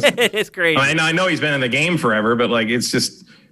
Yeah, so, I mean, I do like the Smash Brothers... They're not launching until next year. All 3 of these amiibo are until 2021. I do like that Smash Brothers has kind of just become, like, a general celebration of games. It really has, yeah. And everyone's, like, cool with it minus Sony now. Stuff, obviously. Sony is the only publisher left who can't get over itself enough and admit defeat that it can't make a game better to allow its characters to be in it really should hit a point where it's just like, look, you really want to try Sony All-Stars again? Or you just want to, like, I think they will. I think there'll be a sequel. Or you just want to fucking call it a day and put like put some characters in Smash. Put Ratchet in there and call it like it's makes too much sense. Nah. So anyway, also makes too much sense. That's why Sony will never do it. Yep. There's also a bunch of new Mii skins coming specifically for Minecraft and for No More Heroes and for Bomberman and a couple other IPs. So I wonder if Travis will get in there. I don't know. I think he's already in there as like a trophy or assist or something maybe, but like be interesting to have him as an actual character. Yeah. But this is the most elaborate Smash Brothers DLC character ever. The most work that's gone into it. I think the most adjustment from players in playing the character, although Joker was probably close in that regard from Persona. You watch him in Smash, he doesn't look like he belongs in Smash. He looks like he's from like another game.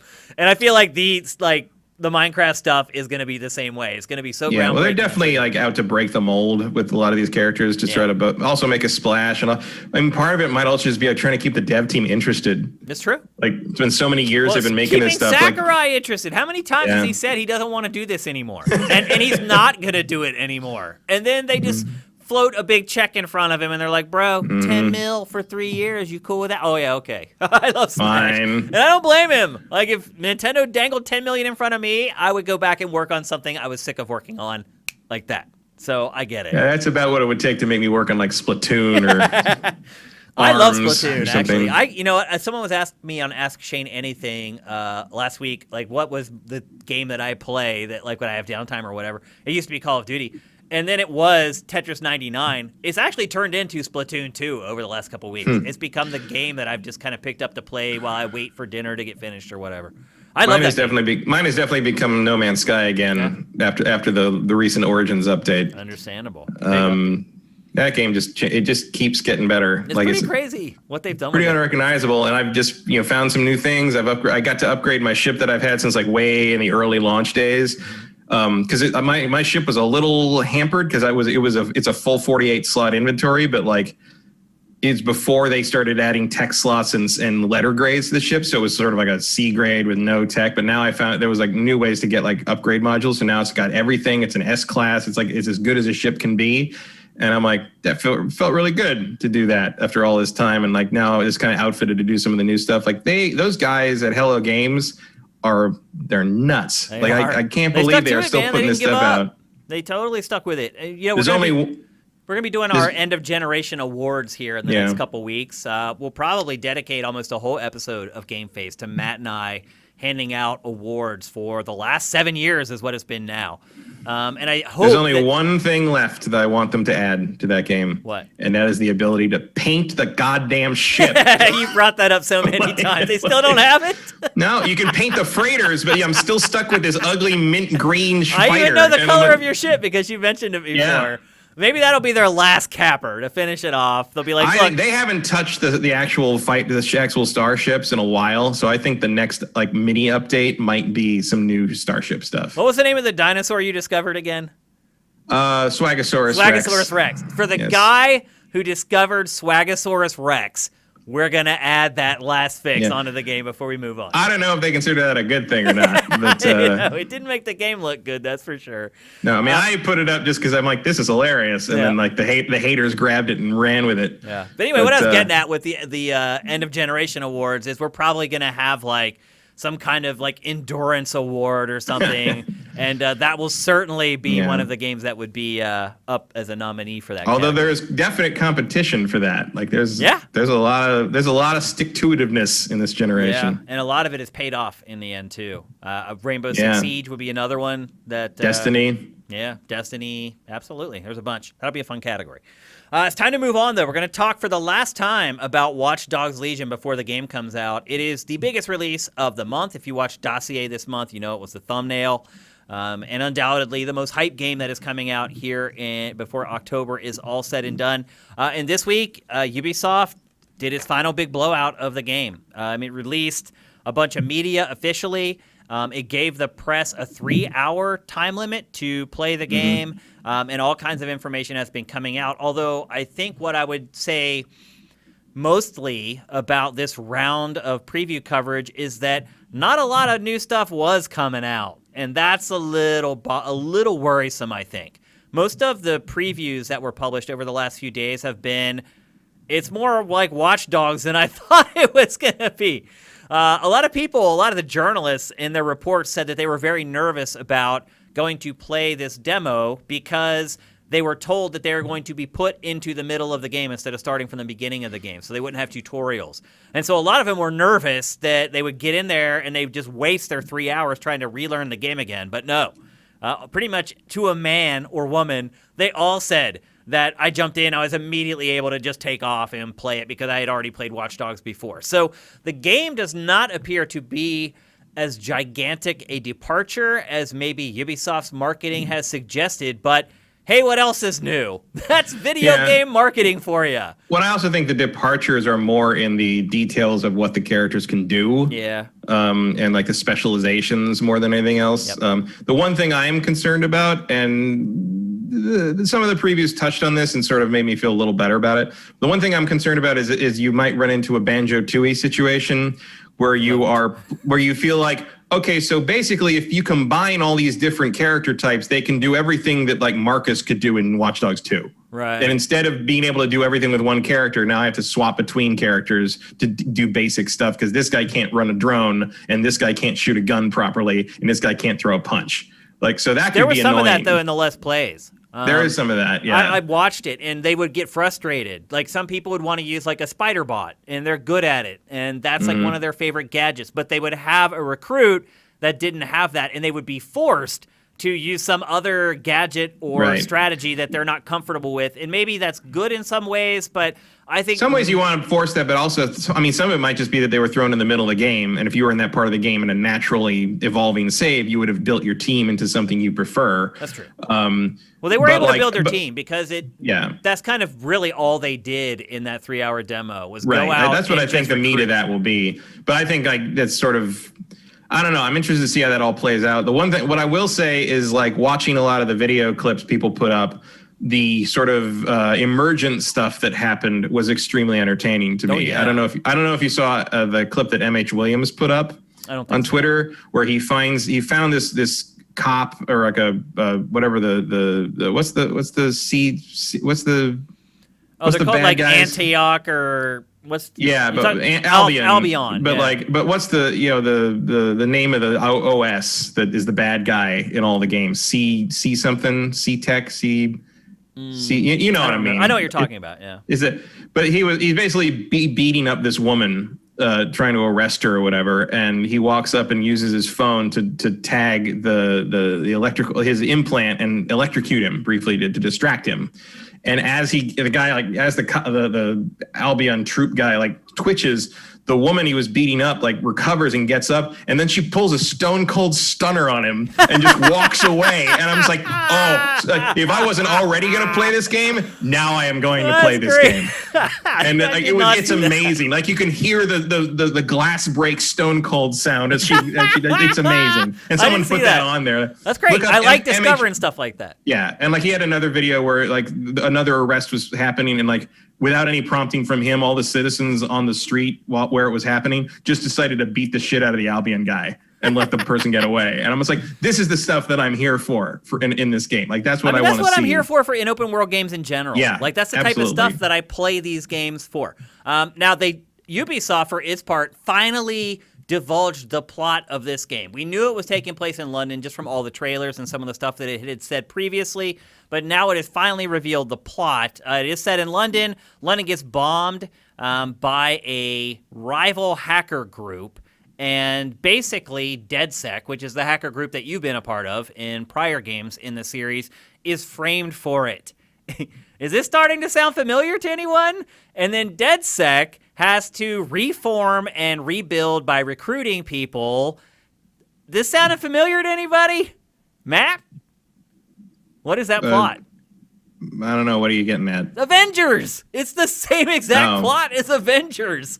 The good guys get framed by the bad guys. They're disbanded. They get back together, and you have to start recruiting all the people back to your organization so you can clear your name and end the threat. Same. It's the same as and obviously they aren't cheating off of each other. They were developed separately at the same time.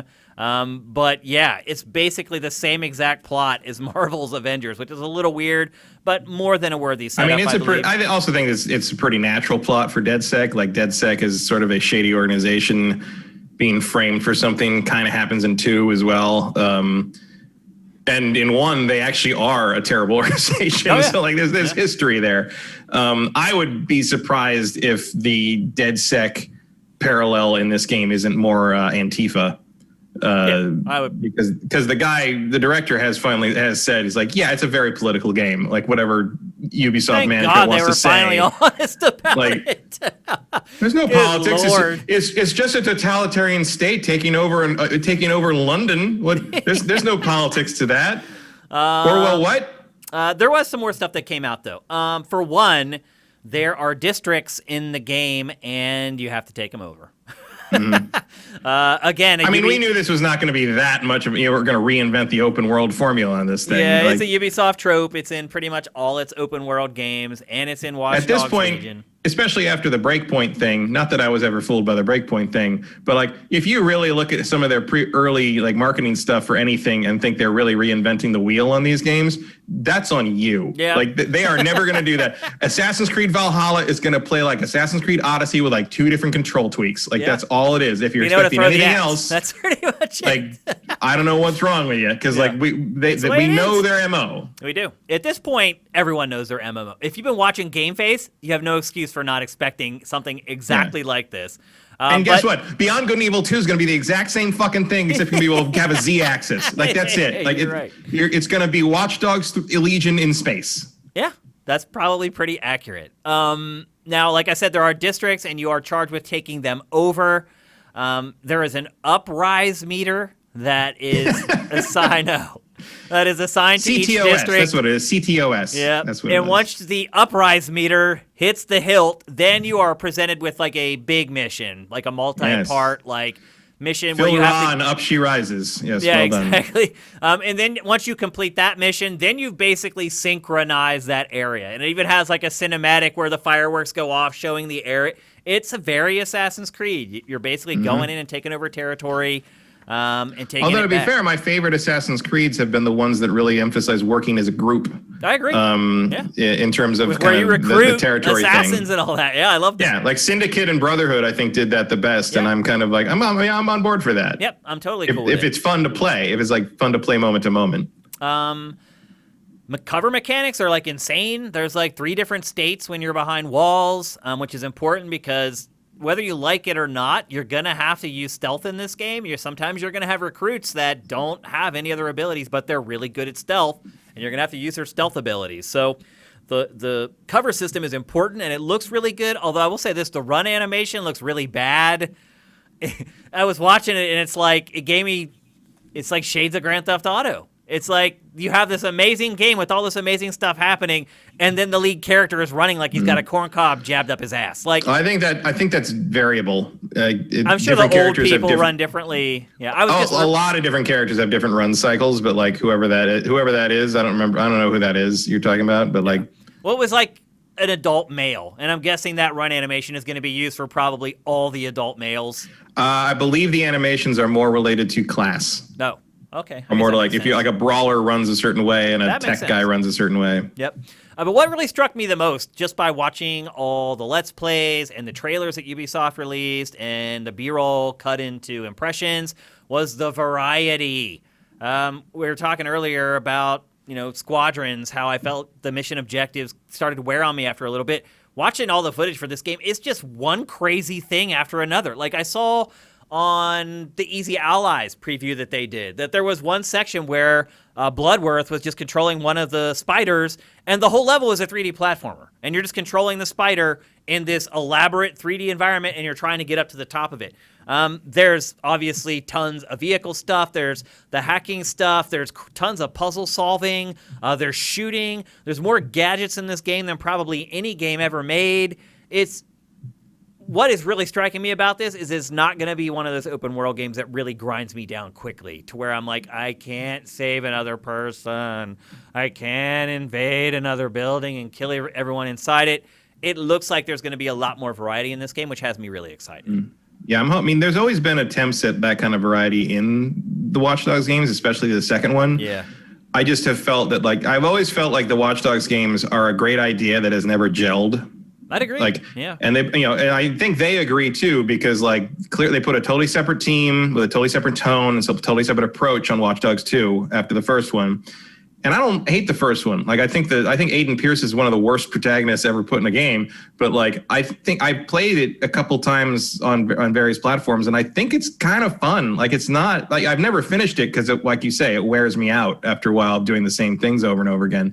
But I'm really hoping this one, that Legion, is where they finally get these concepts to all kind of come together and gel. And I think that one of the problems they've had is they've had, like you say, they want to do those drone things. They want to do those shooting things. They want to do the racing thing. Yeah. And it's hard because that means you're basically designing 6 different video games inside one video game. Yeah, and they all have to be good. Yeah. It's so really hard.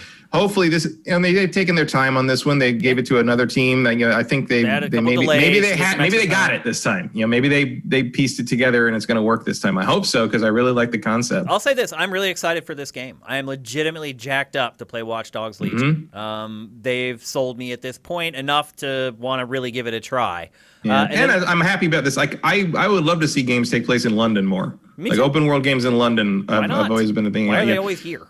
Why are they always in America? Because GTA. Yeah, it is. But some of my favorite one-off open world games have been games that take place in cities outside of the United States. Getaway was in London. Getaway was in London. Sleeping Dogs is a great game. Hong Kong. Yep.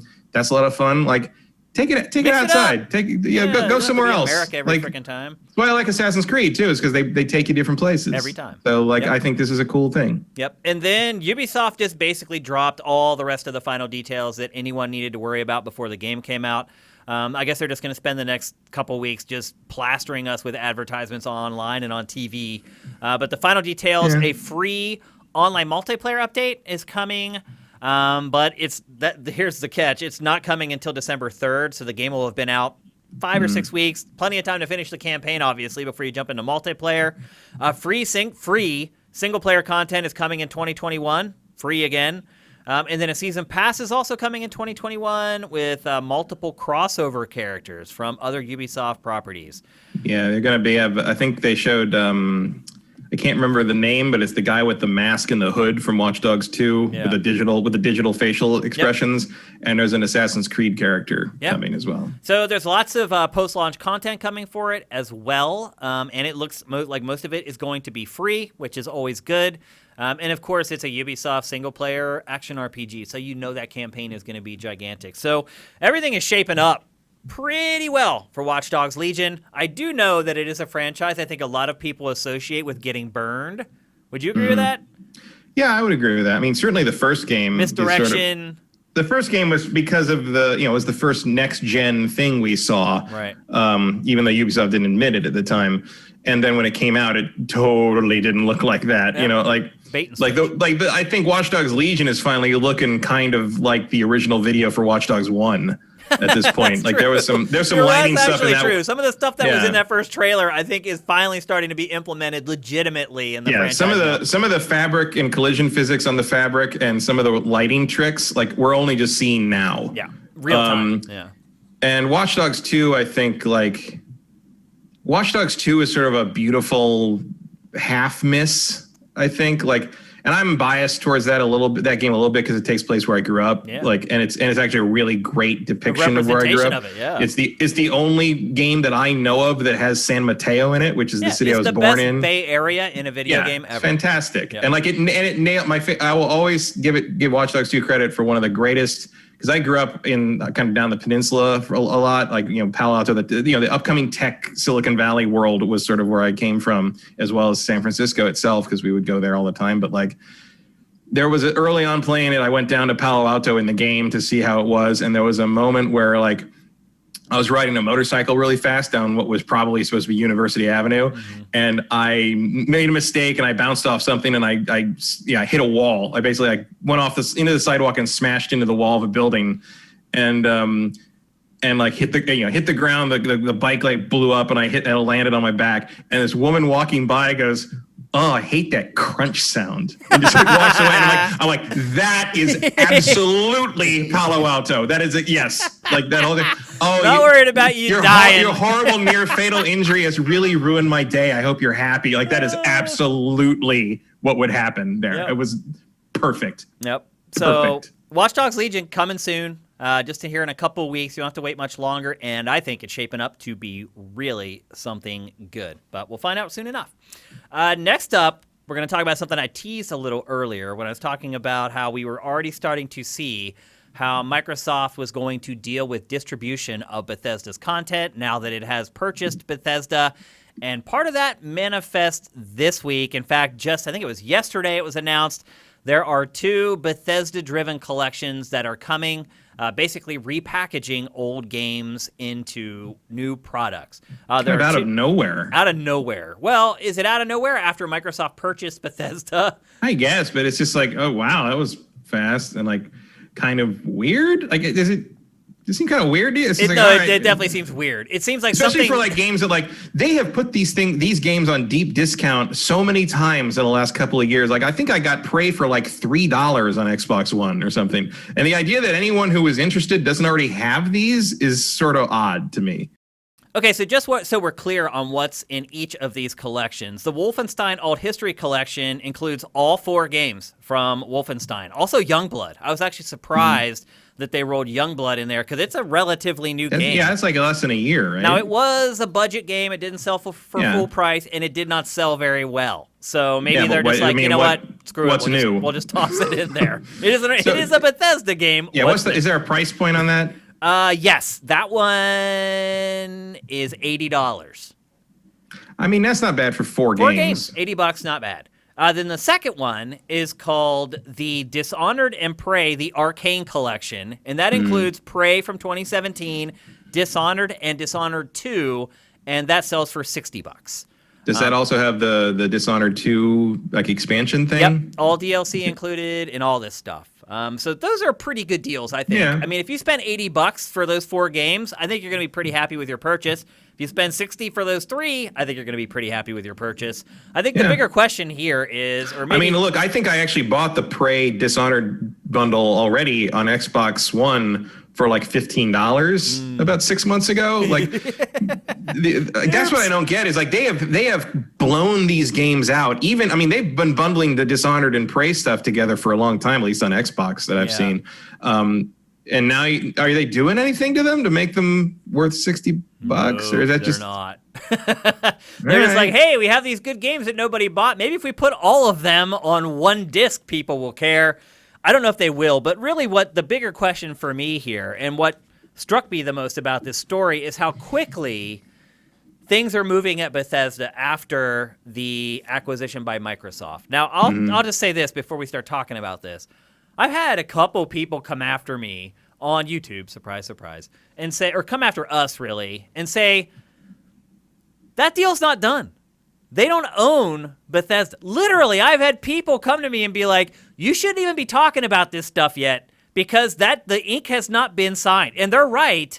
The deal technically has not been signed yet. That won't happen until next year. They're going through processes to make sure there's not antitrust violations and monopoly, all that kind of crap. That's just typical. That doesn't mean the deal hasn't happened. They've agreed. The deal is going to go through. This is proof that the deal is done. When Comcast bought NBC, which I was there for, I was in the middle of all that. The year before that deal was finalized, all operations functioned as though it was already happened. Yep.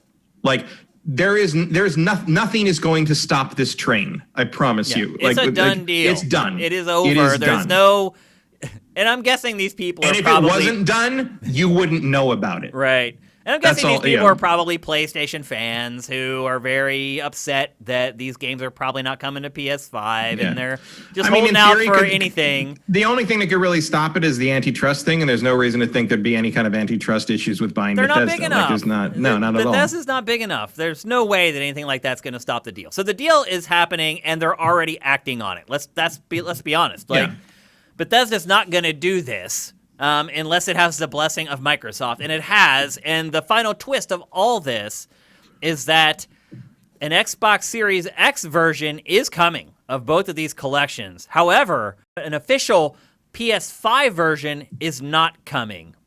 But if you get it for PS4, the games will play on PS5 with its backwards compatibility stuff.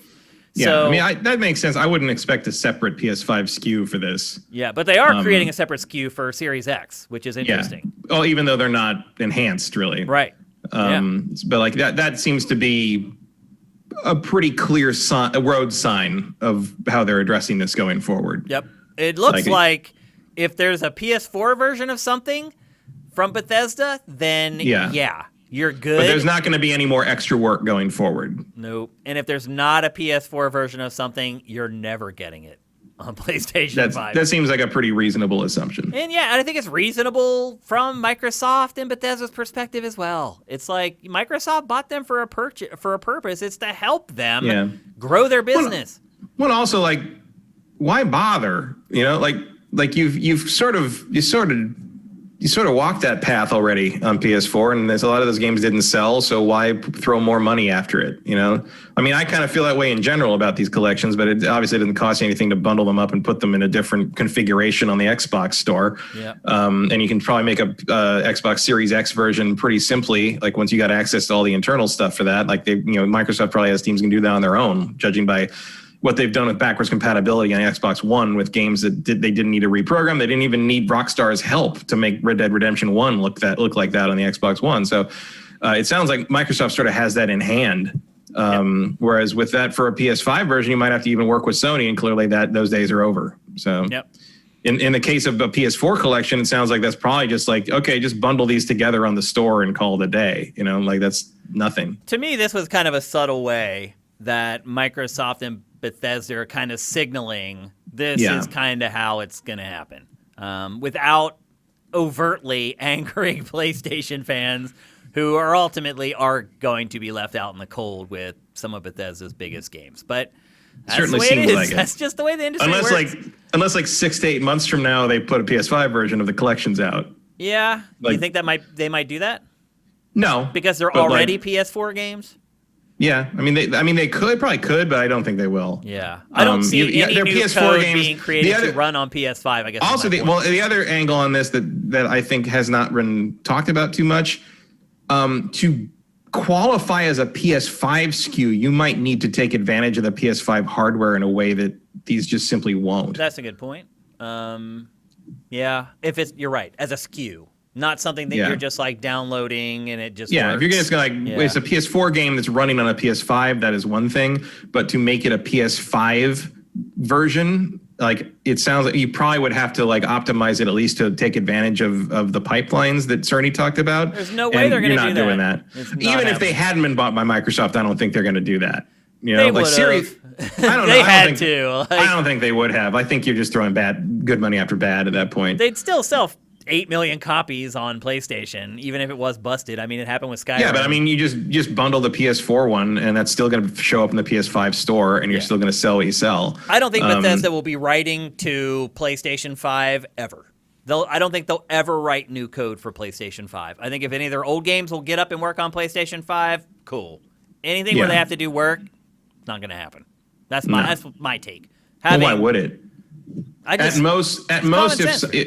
most, it would be like the game's been on Xbox and PC for a year, and they hand it to a port studio, sort of like what Sony's doing with the PC versions of their games. Yeah. At most, that would be what would happen. I would be surprised if even that happened, to be honest with you. I mean, again, I think it depends on sort of whether Microsoft feels that Bethesda's titles are driving consumer interest to their hardware and to their ecosystem. Do you think they might be more open to releasing it on PS5 if they have an exclusive that releases for Xbox platforms and doesn't do very well? Now, I know the chances of that happening are pretty slim, but... I mean, not necessarily, but I wouldn't be super shocked if things like, say, not that they're necessarily going to make another one of these, but like say Dishonored 3, if that eventually got a PlayStation version, like a PS5 version, but you would never see like a PS5 version of Starfield, or Fallout 5, or Elder Scrolls 6. You know, like the big ones, the big internal Bethesda games stuff. The ones that really drive their revenue. In all honesty, the other stuff is just like things they do in between. Yeah, like if you're gonna put out like, I don't know, Wet 2, like I could see that going multi-platform eventually, you know, like, but you want to hang on to the things that are the draws, whereas like maybe it would make more financial sense to put out the B-listers. Not that I mean that as an insult, because I really like stuff like Prey and all the stuff that they put out that doesn't sell for whatever fucking reason. Hey, Minecraft is on everything. Yeah. Tons of stuff Bethesda puts out that doesn't sell well deserves to sell way better than it does. Oh, almost every game it makes. I would argue, other than like Elder Scrolls, deserves to sell better than it does almost every time. But I feel like games like the internal stuff, like the stuff that Todd Howard makes, will stay on the Xbox ecosystem. Doom I would probably keep for myself if I were Microsoft. Yeah. Maybe Fallout.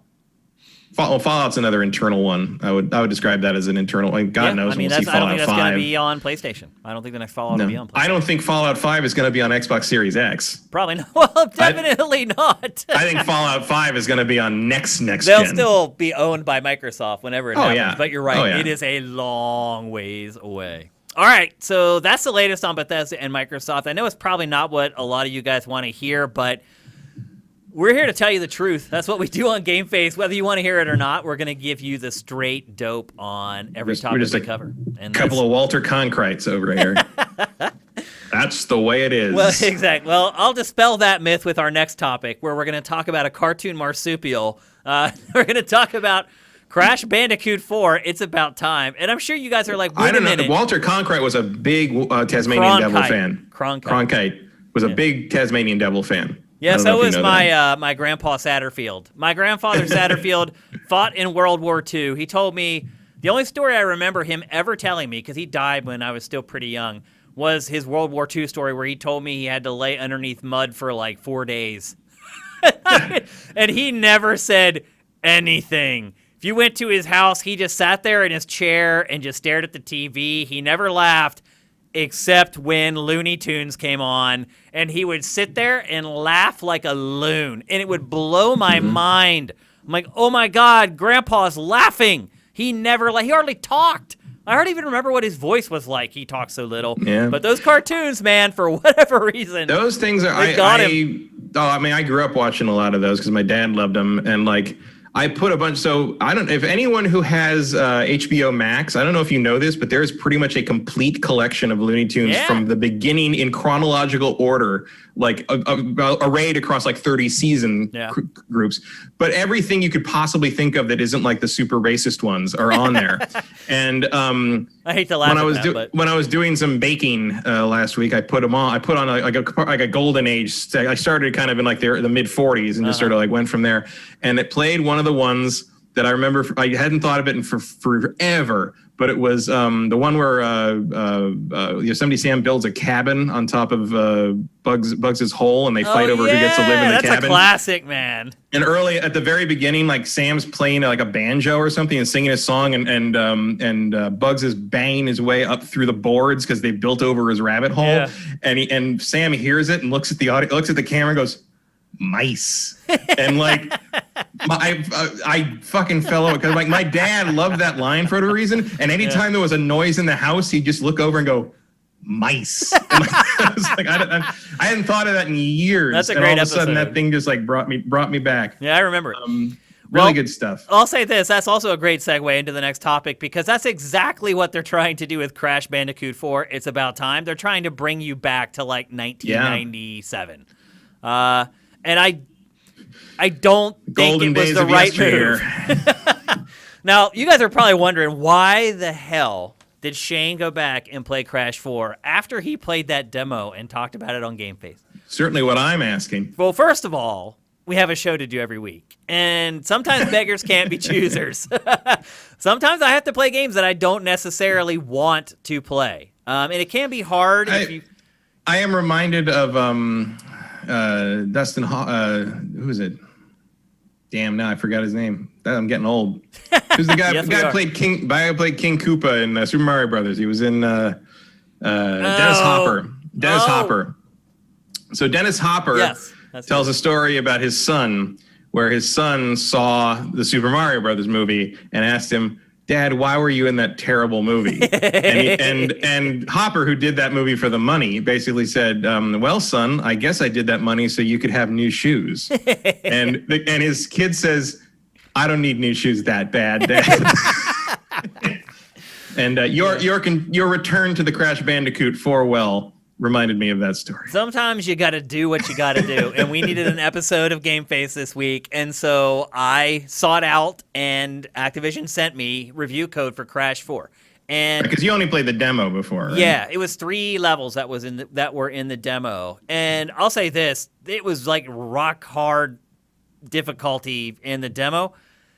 Those levels were from like far into the game. I have no idea why they would do that. I mean, I kind of understand it because they wanted to show off a wide swath of everything that's in the game. So in the demo, you got to play as like Cortex, and then you got to play another level where you had a power up.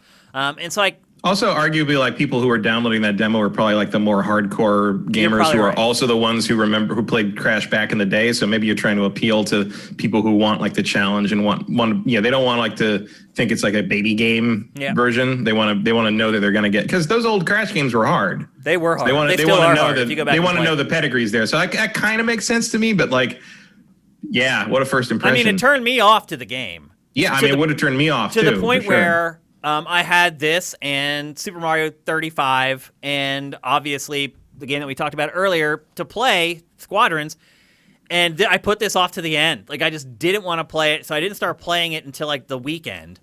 And then I started playing it, and I liked it!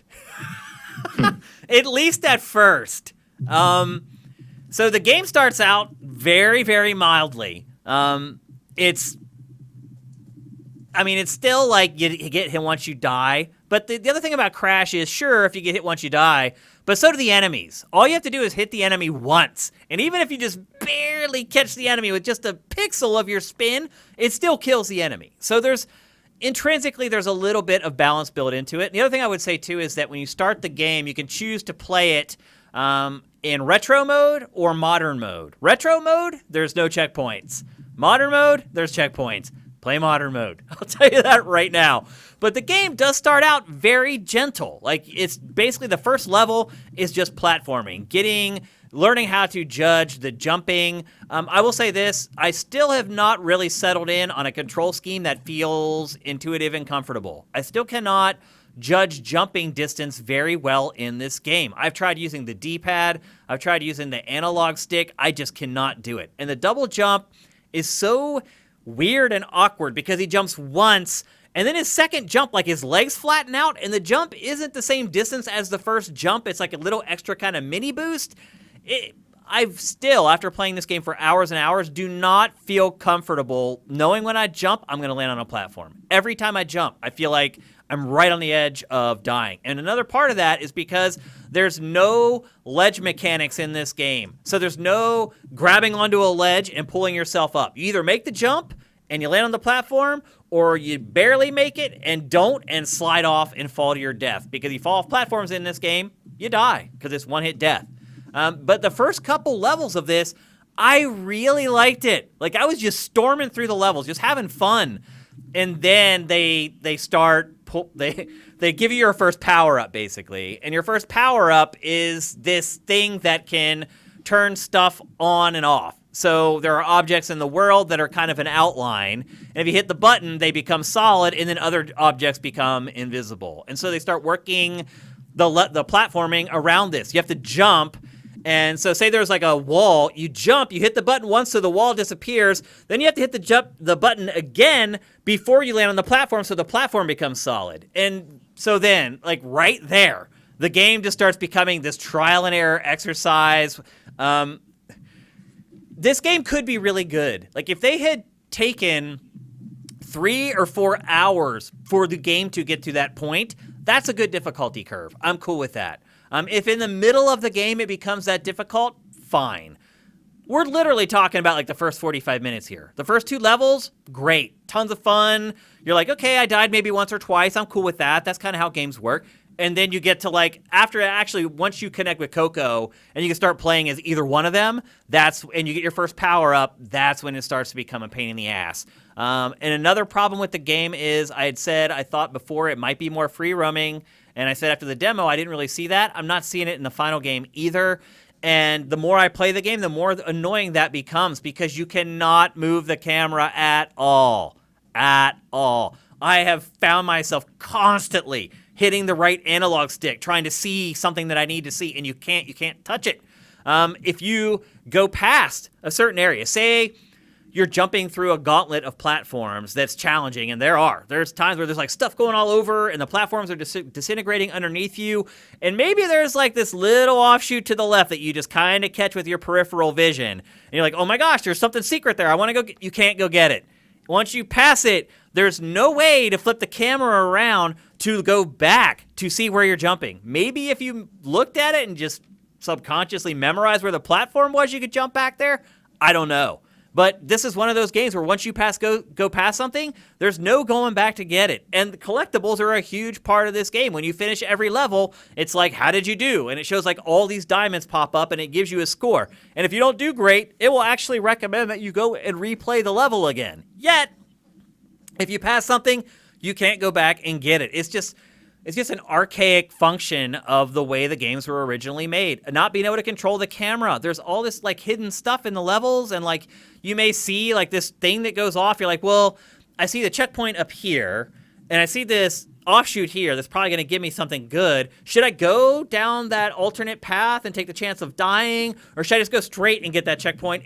But then I can't come back because in the camera, it's these weird contrivances that you have to make for this game over and over again, because again, it's tied to this design from 1997 to like 2000 or whatever. And it's a shame because I was enjoying it, Matt, like really enjoying it for the first like hour of play. And then once it got to this point where you have to try stuff and die. Now the checkpoints are pretty generous, but I guarantee you there are going to be parts in this game where they're not generous enough, because a lot of the checkpoints, after you hit the checkpoint, there's like a really easy stretch where it's just like a formality. You're just jumping over a bunch of platforms. It's not very hard. Then you get to the part where you die. Well, if you get to a really hard part and you have to keep doing that really easy section of the level over and over, it really starts to grate on the nerves. Another caveat for me, having played a lot of 3D platformers, is there's just not that much breadth to this game. There's a double jump. There's its take on the butt slam, which is kind of just like a body slam where he slams down on stuff. And that's pretty much it. There's not a lot of control nuance to the game, and obviously his spin.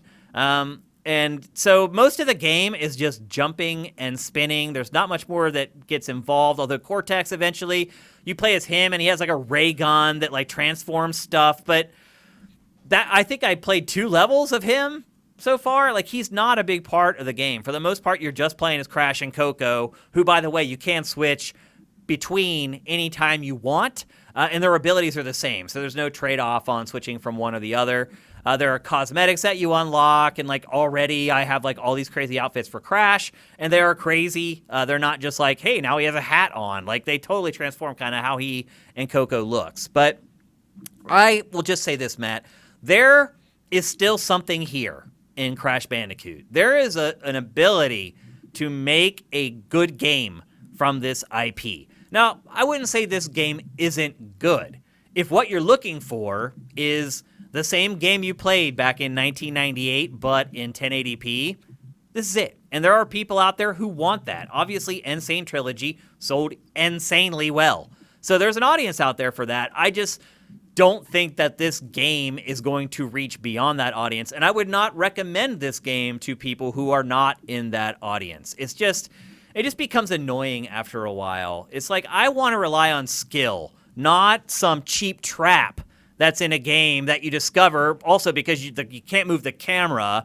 So sometimes you get caught by these traps that the only way to know that they're there is to get caught by them and then go back to the checkpoint and start over and do it all over again. And there's just a lot of that in the game. Just like even points where you'll jump over a platform, but there's an enemy there who's like dropping bombs on the platform. Well, the first time you do it, you don't realize he's not dropping the bomb on the first platform you land on, but the second one. So the first time you do it, you land, you take a few steps forward, you die. Second time you realize, okay, they're actually bombing the second one. So when you jump and land, you stop and you wait. You wait for the bomb to hit that next tile, then you move forward. That's what this game is like. You're constantly doing the same things over and over, trying to figure out what you can change from the last time you tried it to get through it. And it does feel rewarding when you complete levels in this, I'm not going to lie, because they are challenging. When you get to the end, you're like, whew! And then they tell you were really bad, you want to try this again? And you're like, hell no, I got through it and I'm not doing it again. That's what this game is like. It's not one of those games that you can't wait to go back and play it again. The level design isn't like that. It's all very linear, and there's a very sort of predisposed way to get through each level in a way that they want you to get through the level. It's not like Mario where they give you these mechanics and tools and just send you into the world and you can find 6 different ways to get from this point on the ground to this point up here. In this game, there's one way. There's one way that they want you to do it, and either you do it that way and you learn the way and you make it through the level, or you fight against it and you get frustrated and you stop playing it. And that is Crash 4 in a nutshell. So I do not think it transcends for people who were maybe old fans, but then played Insane Trilogy and were like, oh, this isn't for me anymore. Maybe the new one will be. No. This game is made like Insane Trilogy. And it's a well-made game, and it's pretty, and the story's not terrible. Basically, you're trying to collect all these masks to stop this rift that Cortex and this other bad guy has opened in space-time continuum or whatever. You're collecting masks to close that up. It's the writing and the voice acting and the animation are good enough to sell it. The game itself doesn't, like, the worlds don't look that good. The characters look amazing. Like, the facial animation and just the animation in general throughout the whole game is awesome. I'll say this, like, the spinning feels really good. The sense of momentum that you feel from just sort of running or jogging and then going into the spin, I was able to learn how to be good with the spin very quickly. It's very intuitive, and it works the way that you feel like it should. And it's important because you have to be really pinpoint precision with the spin in this game because you got to take out enemies without hitting the TNT box. And again, like, you know, the TNT boxes and the nitro boxes in this game, if you just touch them, you die. And the camera in this game, it'll be like at an offset angle, and you'll see the little TNT box down in the corner of the screen, but there's like this other box next to it that you need to get the stuff out of, and you spin, and you can't move the camera, and you blow up the nitro box, and you die, and you go back to the... That's how this game works. That's pretty much what it is. So if you're an old fan of Crash, you're going to love it. In fact, it's probably the best Crash Bandicoot game ever made in that vein. If you have not enjoyed the Crash games in the past, so far, I've not completely finished it. I feel like I'm pretty close to the end. So far, what I've played in this game is not going to change your mind at all. But again, probably the best Crash Bandicoot game ever made. Do you have any questions, Matt? I know we just talked about this a couple episodes ago. I mean, it sounds like what you describe is definitely sounds like you're describing a PlayStation 1 game in terms of the mechanics. So I guess that's good because the trilogy collection sold so well that I mean, like you say, it's not going to break out of that audience, but that audience seems to be pretty big. So I guess that's fine. But like that, what you describe of how the gameplay and how the level design works is like something I do not miss about that era. I don't either. They're archaic. It's like this game turned out this way because technically they could not figure out another way to do it. And then it became like this endearing thing that kind of separated it from Mario. And, you know, because PlayStation fans were going to hate Mario and Nintendo no matter what, like they kind of rallied behind Crash. And the truth of it is that Crash's games are a joke compared to Mario's games. That's just the truth. I don't care what side you're a fan of. That's just the truth. And again, even just playing Super Mario 64 again on that collection, even with the poor presentation, like there's no. I'd rather contest. play Super Mario 64 for like the 10th time than play this game. I'll just and it's just like I don't know, like I get that there's people that have nostalgia for the Crash stuff in that regard, and say so maybe it'd be like, you know, being glad that Sonic Mania came out similarly, like you know, it's like, oh, just this big throwback to this thing. Like, but again, when Crash came out, I was 21. Like, I don't have any warm, fuzzy feelings for that era, really. That was just, at the time I said, like, this is all going to age terribly because it's the first 3D generation, and they're just kind of trying to figure out how cameras work, and none of this is going to age well. And I was completely right, even though people yelled at me about it at the time. That is the biggest mistake of Crash 4, is not giving the player control of the camera. That is really weird. Like, of all the things that I think would be something you could tweak, even staying true to that old style and philosophy of design, you would think being able to give the player the ability to look ahead or something would be... Turn it. That's really the thing. Just being able to rotate it is a huge deal because it helps you see around corners and see stuff that's like really small because of the perspective, because the camera's locked. So stuff that, and if you keep running, the camera stays there, and Crash becomes tiny, and he's standing next to this little to a box that's like a pixel, and you're like, when is the camera gonna switch? Like, it's just trash. It's a trash way to make a game in 2020. Like, I've always been of the opinion that like a well-designed game, you can get through without dying the first time if you happen to be good and lucky enough. Yeah. Well, that's definitely not the case here. Yeah, you need to give the player enough time to react to what's about to happen. And obviously that's not true of a whole lot of NES games, and like games around that, you know, the era that even predate Crash. But I would argue that the games that have aged well and the games that people still play for fun now from that era don't do that. Yeah, they definitely don't.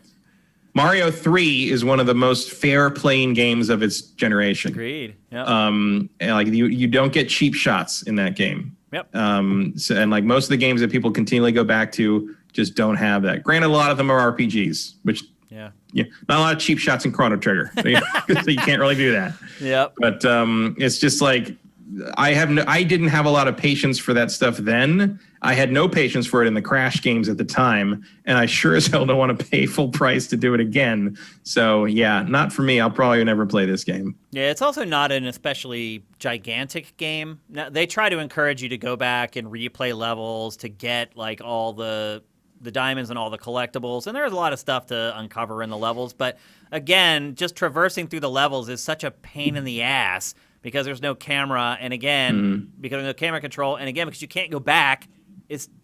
I don't know. I don't know why they built it that way. I don't know if that was demanded of them by Activision, but for the next game, they need to bring Crash into this millennia.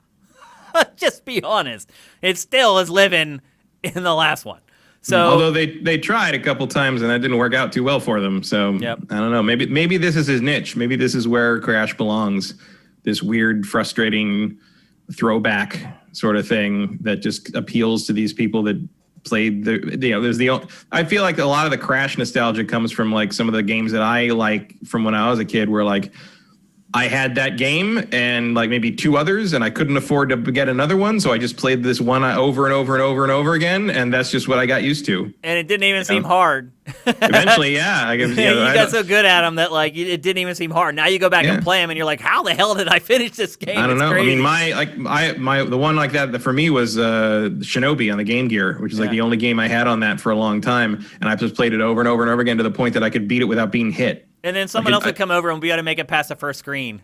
Yeah, and like now I put it on, and the funny thing is like I put it on an emulator now, and like, or like it was also on 3DS as a virtual console as well, and like there's moments where it comes back, like when I'm playing it, I'm like, oh right, and my thumbs just know what to do. Muscle memory. And then I'll get to Tony Hawk. Yeah, and then I'll get to a point where I'm like, oh, I don't know what to do now anymore.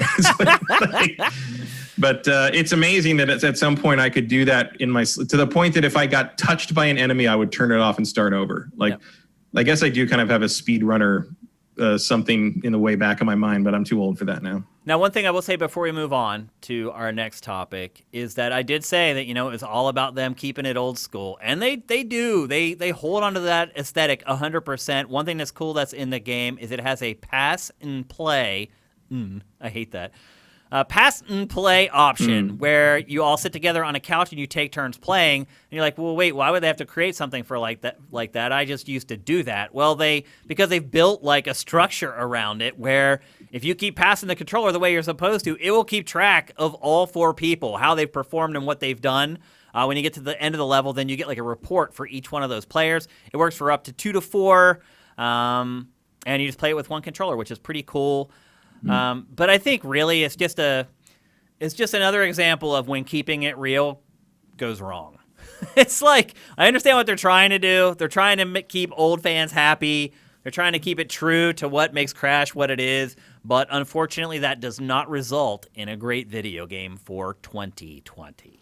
But it might result in great sales for a video game in 2020, judging by the Trilogy Collection. I'm interested to see what this thing sells like. Enough because that might be true as well. Also, like I don't know how well this holds up if you don't have pleasant 20-year-old memories of being 12 playing this thing. Like it might just be annoying now. When we talked about it last time, I can't remember if the comments were actually on Sifted or if they were on the YouTube version of the show. But somebody piped in and said, oh, I made it like halfway through one Crash game in the Insane Trilogy and never touched it again. So I think a lot of people were unpleasantly reminded of what Crash Bandicoot really is when they got Insane Trilogy. So it will be interesting to see how Crash 4 sells. I hope it does well, but not so well that they won't change it. So I hope it does well enough that they're like, yeah, we're making another one, but it only sells well enough that they're like, well, we can do better than this, and so we need to work on this game more, because it does need work. And if they ever want to sell more than a few million of them, it's going to need a lot of work. So there you go. That's Crash 4. Available for PC, PS4, and Xbox One. No Switch version yet, although I would not be shocked if it eventually is coming.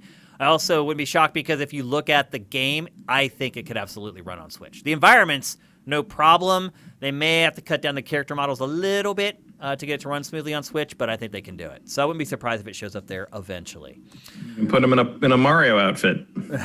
At long last, he has become the plumber rather than yelling at the plumber. Assimilated, yep. I do not see that happening.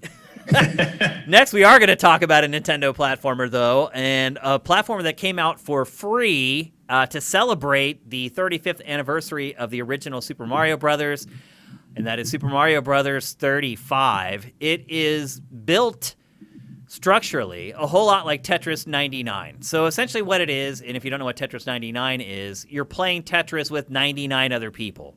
And their screens are, your screen's in the middle, and then their screens are almost like little thumbnails on the side. And as you play, you're supposed to monitor what people are doing in the other screens. And then in Mario 35's case, as you defeat enemies, those enemies get sent to other people's worlds.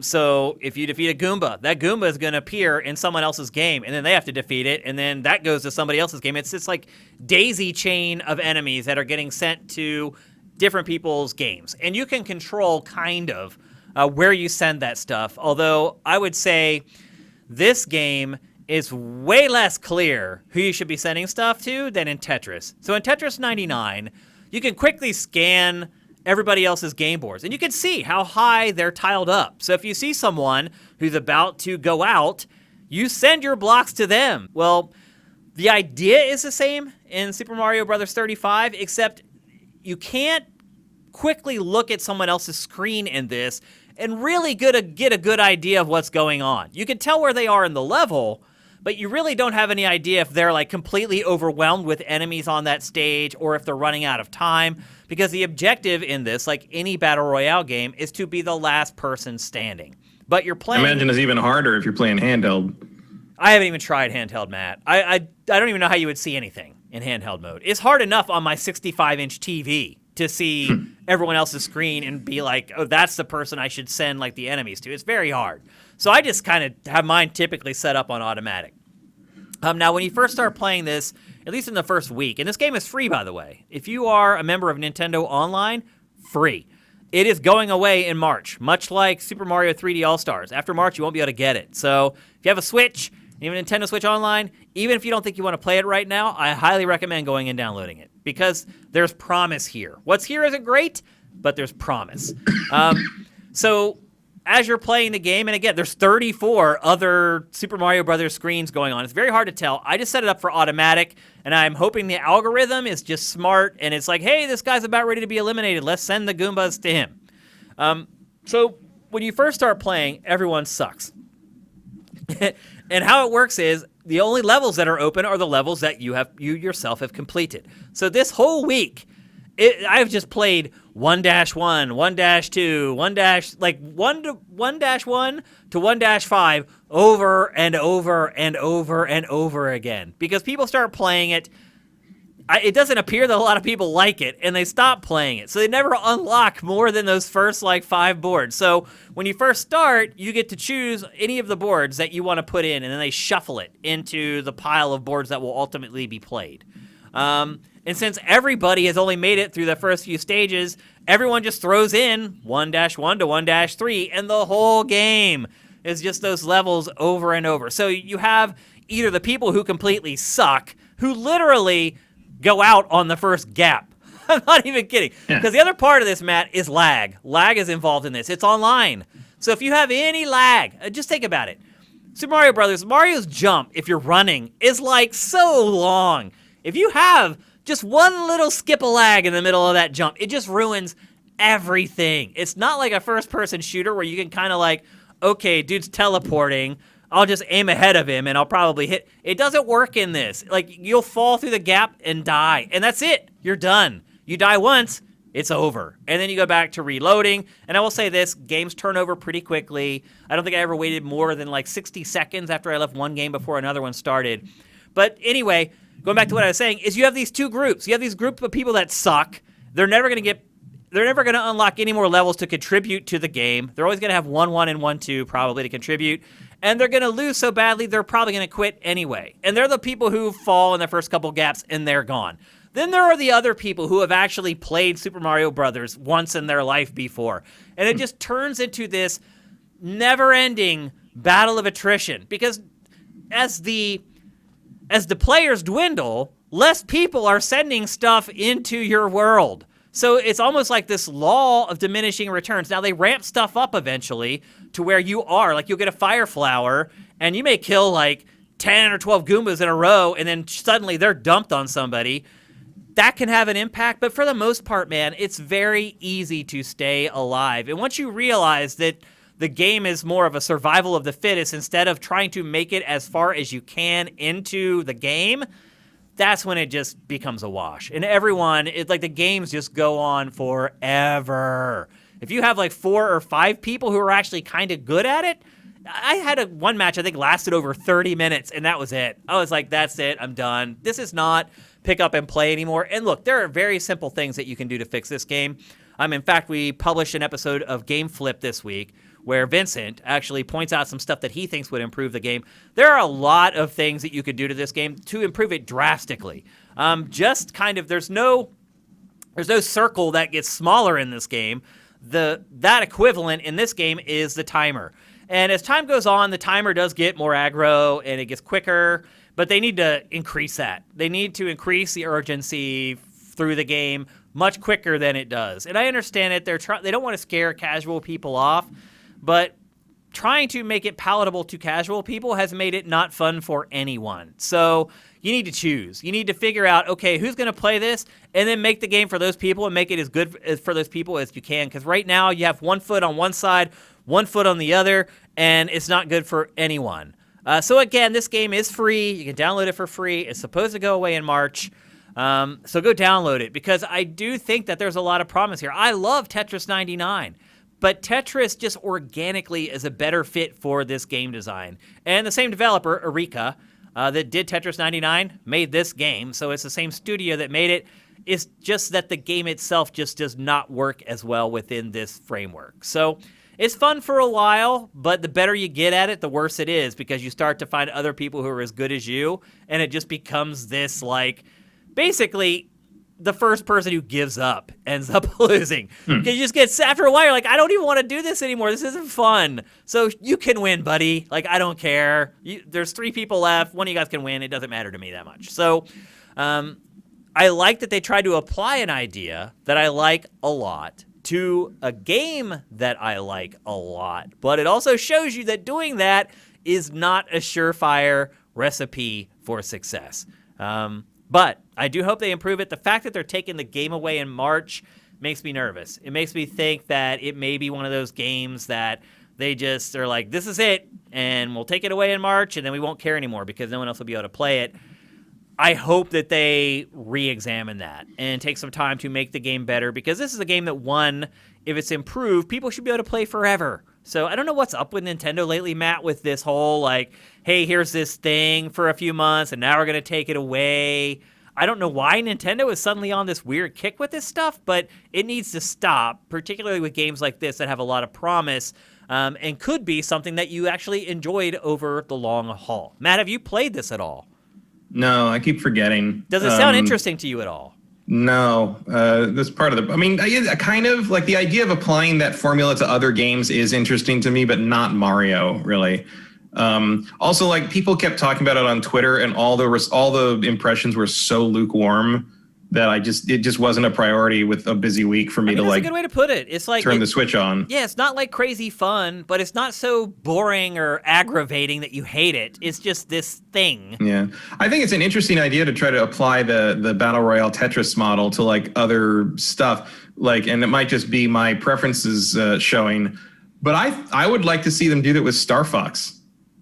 like as you shoot, if you like kind of make it more like a standard shooter, where like if you hit like all four ships in a formation that come at you, that formation pops up in another game at people, that kind of thing. Yeah, you're right. Like you mean like how you hold in the shot and it powers up, and then it can actually like, target you multiple. And if you blow out everybody out in like the squadron that comes at you, that squadron pops up in the person you've targeted's game. So like instead of so you got the default like enemies that are coming at you, but now that default squadron has a second one with them. Yeah, there's another tier. Like I like that. That actually would probably work better than Mario, Matt. When is Star Fox's anniversary? I don't know. I mean, this is a quick and dirty First, game. we have to get the Zelda's anniversary, which is also the anniversary we use to ignore Metroid's anniversary. Right. So there's a whole lot to do there. Or not do, as the case may be when it comes to Metroid. Yeah. But anyway, it is free. I don't think you can pay for it even if you want to. No. You have to. I mean, you might as well download it just to have it. If they're going to do this artificial scarcity thing. $25. It's like you'll get your online play for the whole year, and you'll get. I mean, there was a point at which I would have said it'd be worth it just to have the NES and Super NES game libraries. Anymore. Holy crap! They've been dropping the ball. So Even bad. like every once in a while, like I'll load that up, and it's like there's something new to play, and I'm like, oh, cool. What? I've never even fucking heard of that game. Gygars from. Yeah, like really? Like that game came out in the U.S. I wasn't aware of that. Yeah, and some of it didn't. Like, here's the other thing that annoys me on that is sometimes they do put like Super Famicom games on it, and the box is not translated. Like I'm like, I don't know what that is. I don't even know what the game is. And it doesn't have there's no like title that pops up when you highlight. I guess I have to play it to find out what the fuck I'm looking at. It's so weird. Yep. Agreed. And I mean, part of it is that any Super Nintendo collection is going to suffer from not having Square Enix on board, who clearly is not on board because they'd rather sell horrible upgrades of their iOS ports as some sort of nostalgia bomb for $30 for a fucking 25-year-old Super Nintendo game. But like, what a woeful disappointment that has all been. Nintendo needs to do more of this for Nintendo Online, and more of also Overwatch. It was announced yesterday that Overwatch, a trial of Overwatch, is going to launch on Switch for free. They didn't say how long the trial was going to last, but they did say that when the trial was over, you're going to have to pay for the full game. And to get the trial, you have to be a Nintendo Online subscriber. To me, that game should be free. If you're a Nintendo Online subscriber, there's no value left in that game. It's like 5 years old. The sequel's on the verge of like being released. Like it should be just like Rocket League at this point. The league is about to collapse in on itself. Yeah. Like there's no. It should just be like Rocket League at this point, bro. You've made your money off the game. Give it away and make your extra cash off the cosmetics and be happy about it. Like, and if Nintendo has to augment that and say, okay, well, we'll give you $100 million to offset the loss in sales, then do it. You're making that in like a month on Nintendo Online. There's a lot of ways Nintendo could provide a lot more value for Nintendo Online, and I hope that it looks at things like this, like Super Mario Brothers 35, and starts doing things that way. More stuff like that. More free games. We don't need 2 a month like we get with PlayStation. We're paying less than half of what we do for PlayStation Plus or Xbox Just Live. Things that make Just it throw feel us like a bone. Like we feel like we're getting some value from it. Just things that make it feel like make you feel good that you subscribe to it. Yeah, like I don't. It's like I go in there and I'm like, oh, there's Punch-Out again. Should I play that again? And I will. I'm like, okay, I'll play it until I die, and then I leave. And 5 months later, I go back. Oh, I'll play Punch-Out until I die again. Like, I really think it should just be. Yeah, I mean, at least the last update they did, one of the games was Donkey Kong Country 2, which I've heard of. Right. At least, I don't like the Donkey Kong Country games, but at least I'm like, okay, that's an ad. I'm sure the third one's coming later, and that's another thing that I won't care about, but they're going to expect me to be excited about. It's just everything on that everything on that platform that just continually reminds me of that year the Wii showed nothing but Wii Music and Animal Crossing, and Reggie acted like Jeff Keighley was like being ungrateful that he wanted more. Animal Crossing. Look, you got Animal Crossing, and Jeff's bro. You got a whole year to fill out, bro. Like, how disappointing do you have to be to make Jeff Keighley push you on something? Like the man is mostly there to enhance your marketing tactics. I mean, and he's still saying that is why he's there. Games like. Yeah. So anyway, that's Super Mario Brothers 35, free to download on Switch if you're a Nintendo Online subscriber. All right, it's time to go to our last topic, episode 231. And this just fell right into our laps today. It actually kind of fell into our laps starting over the weekend, but then this morning was the capper. Over this weekend and today, PlayStation finally gave the PlayStation 5 to Japan, meaning it finally let the Japanese press play the PlayStation 5, go to a location, film it, record direct feed footage from it, etc. They had a big press event for the Japanese press. And so over the weekend, all this media was coming out, and if you weren't on Sifted over the weekend, you probably had no idea. But all this gameplay for PlayStation 5 was coming out for the first time, like Yuji Naka's platformer Balan Wonderland, or whatever the hell it's called. Like the first gameplay for that came out. They had a bunch of direct feed from Astro's Playroom, which is the packing game. So anyway, and apparently kind of robust, according to them. Like, yeah, it's like 5 hours long. 5 or so hours to do everything. Yeah, which is way pretty bigger good than the last Astro game was. I'm glad they're I mean, I know there was mostly a VR thing originally, but like I'm glad they're leaning into the Astrobot thing, because that's one of the most adorable things Sony's come up with in a very long time. It certainly beats Knack 3. Yeah, absolutely. I like Astrobot as well. And obviously, you know, he was a big part of PlayStation VR. And like the first time Astrobot is actually as cute as Sackboy thought he was. Yeah, as my hot take. Well, I'll say this: Astrobot was the first time my mind was blown in VR. When I had the little dude run between my legs, and I like looked down between my legs and watched him run in between them. That was like my big VR epiphany moment that I had with that franchise. But anyway, nothing sells Shane on VR like a dude between his legs. Touche, Matt. So anyway, they finally let Japan like have at the PlayStation 5 this weekend. All this cool stuff came out that was handled by the press, like Dengeki and Famitsu and stuff like that. And then this morning, PlayStation Japan official dropped a bomb, and it released a PlayStation 5 complete teardown video. This isn't Digital Foundry or some YouTuber with a bunch of screwdrivers taking it apart. This is actually the guy who designed the PlayStation 5, disassembling the entire thing live on camera. Every nut, everything. He takes a retail PS5 and just turns it into a table full of parts. And so we get to see the inside of the PlayStation 5 for the first time. It looks like the PlayStation 5 was in a crash. It does, yeah. And it's just scattered all over the table. Like, we have to figure out why this went wrong, kind of thing. It's those like the plane crash investigation videos. The crazy part, though, is that we learned a lot about the PlayStation 5 during this teardown. Now, if you go and watch it on Sifted, it's in Japanese, so you need to turn on the subtitles in YouTube's player if you want to understand what he's talking about. But there's also graphics that come up, and you're seeing those right now running in the B-roll that kind of explain some of the stuff. So it's pretty easy to consume.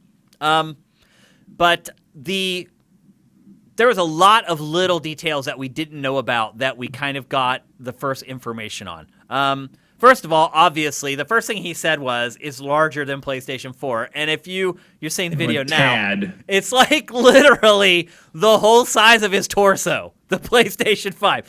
It is gigantic. It is the size of a full-size PC case. It is. Height-wise. It's gigantic. It is huge. And seeing it next to that guy really literally put it into perspective. Like, I want to know how big the box this thing comes in is. It's going to be big. And remember how big the PS3 box was? It was big, too. Yeah. For some reason. But anyway, then he starts taking it apart. And actually, before he takes it apart, he shows off all the ports. On the front, you have a USB Type-C, which is one of those ports that charges really fast, can send just megatons of information through it in a very short period of time. There's one of those on the front. Then there's also one Type-A USB port, but it is a high-speed port, which means you're getting 10 gigabits per second or whatever through that port, I believe. And then on the back, there are two of the Type A high-speed ports, then the LAN port and the HDMI port. Then on the front, there's two exhaust strips that will allow for some cooling on the front of the console. And then the entire back of the console is a grate for cooling. So the air can just flow freely outside the back of the PlayStation 5. What else? Let's see, the stand. Did you watch this by any chance, Matt? Not all of it. Okay. The fact that it was in Japanese, I didn't see the stand. No. Okay. So I've seen illustrations of of the horizontal stand that like looks like a little podium sort of thing. It's the same. The stand is the same, Matt. It's one stand. And so when you have it one way, there's like a plate inside the stand that you can rotate. And if you have it like horizontal, you have the plate spun one direction. If you have it vertical, you have it spun the other direction. And basically there's a little piece in there that lets it latch on to the particular part of the console that it needs to based on its orientation. And then once you so for one orientation, there's a screw that you need to install. For another orientation, you don't. But so you take that screw out and then you put it into the stand, but then that leaves a hole in the back of the PlayStation 5 where the stand was installed. Well, in the stand, there's a little rubber stopper that you pull out that you pop into that hole and you plug up the hole so the back of the PS5 looks all fresh and nice. Very clever. The design in that stand alone, I was pretty impressed with. Especially useful for people who are storing their PlayStation 5s backwards. Right. All of those people, Matt. So I was actually pretty impressed with some of the ingenuity in the stand. Both white panels can be removed, and very, very easily. There's like this one little thing that you turn, and then you lift up the corner and then slide it, and it just pops off, which means those plates... Color customization. Oh, yeah. So it made... I understood everything at that point. The console, always going to be black. They're only going to make one console that they have to keep manufacturing over and over. They're going to make plates, and you're going to make plates. You're going to get the CAD files, and you're going to have a 3D printer, and you're going to make your own plates for PlayStation 5. I can guarantee it. The CAD files, it may take a little while till they leak out, but they're going to leak out. And you're going to be able to make your own plates for PlayStation 5, but until then, they're going to sell them to you. So if you want that all black PS5, they're just going to sell you black plates. If you want, I can see like collector's editions of their first party games coming with plates. Now, one thing I will say, those plates are big. They are. So as far as like collector's editions, just shelf space wise, I don't know. It makes a lot of sense that they would, but you start thinking if you're a GameStop or whatever, and you've got this product that's like these two huge plates and then this little game in the middle of it, it's kind of hard to figure out how that would work. I mean, those boxes are already gigantic because of the statues and stuff. That's true. Yeah, I guess that's true. They're used to making room for that. So regardless, like if you're looking at the PlayStation 5 and you're like, I hate that it's like white and it's got this black band, don't sweat it. You're not going to have to worry about that at all. And the crazy part was how easily they popped off. Like literally you turn like one nut and poop, they popped right off, slide them right back on, easy peasy. And again, people are going to be 3D printing them. There's going to be a whole cottage industry on Etsy for this, Matt, where people are 3D printing these plates for the PlayStation 5. And I think a lot of people will do a really good business because Etsy is like the Wild West and there's no copyright laws there at all. So you're probably going to be able to get plates for anything, your favorite band, your favorite sports team, whatever. And you may be able to make them yourself if you're into it. What else did they show off? Let's see. So it's really deep.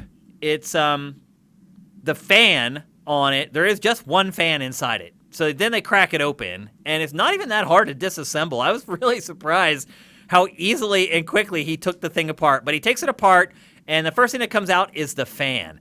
And the fan is and I'm probably not using the right term for this, it's like a dual direction fan. It can pull in air from like both sides, but the fan is like this thick. It's like this huge like thing. I've never seen it. I'm sure PC builders have seen these fans over and over. I've never seen one like this personally. I have a fan on mine that's about the same similar. thing. The fans for CPUs are huge.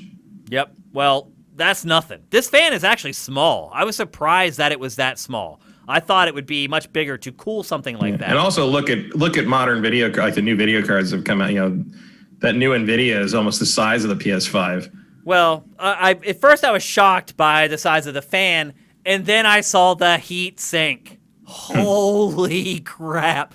So I'm guessing about 50% of the space inside the PlayStation 5 is the heat sink. And it is insane. Like, I'll make sure we put it up on the screen so you guys can see it. But it's this gigantic, like, tubular thing that kind of wraps around all the rest of the it almost looks like they finished it and they're like, okay, now we need to build the heat sink to fit around all the other rest of the components. But you can see why, because the power supply is inside the console too. So you're trying to dissipate the heat for the GPU, the CPU, and the power supply. So you have this fan that pulls in air from both directions, and you have this heat sink that's taking the heat away from those components, and then the fan is exhausting it out, essentially. Now, another thing that was really cool that they have included in this is a dust catcher on the inside of the console. There are these sort of valleys built into the hardware that are designed to catch the dust. And then every few months, when it's starting to fill up with dust, there are holes in the hardware to vacuum the dust out of the dust traps. So you take your little nozzle attachment on your vacuum, you stick it right on the hole, and it sucks all the dust right up out of your PlayStation 5. Again, something I never would have thought of that is brilliant. That sounds like a Cerny innovation to me. I guess. That's outside the box thinking that sounds like him to me. Yep. And really cool. It's like, I don't know if you guys have had this problem. My PS4 sucks up so much dust. It is always covered in dust. The PS4 Pro, on the sides, there's just always a thick layer of dust along the side where it's sucking the air in to kick it out of the back. So having first of all, designing the hardware to catch dust is a big deal. And secondly, creating a way where you can go and get all the dust out of it hassle-free, brilliant. Just, again, something you just don't expect to see on a console that Sony has added. And they call them actually dust catchers inside the console.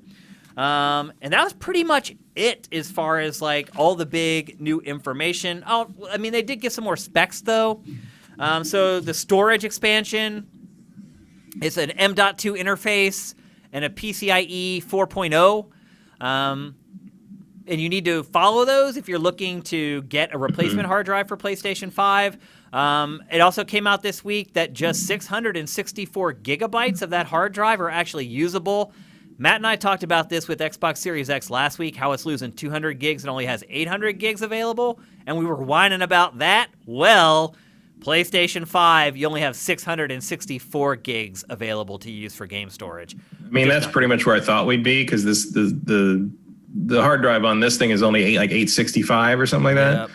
It doesn't use quite as much for OS as Series X, but almost. It's close. No, you lose a fair amount. And like the other thing like now that we know what hard drive we would need to expand this thing, there's only, as far as I know, there's only one solid state drive that runs fast enough, and it costs more than the Xbox expansion. Yep. So if you want more SSD storage on your console, you're going to be paying for it. Yep.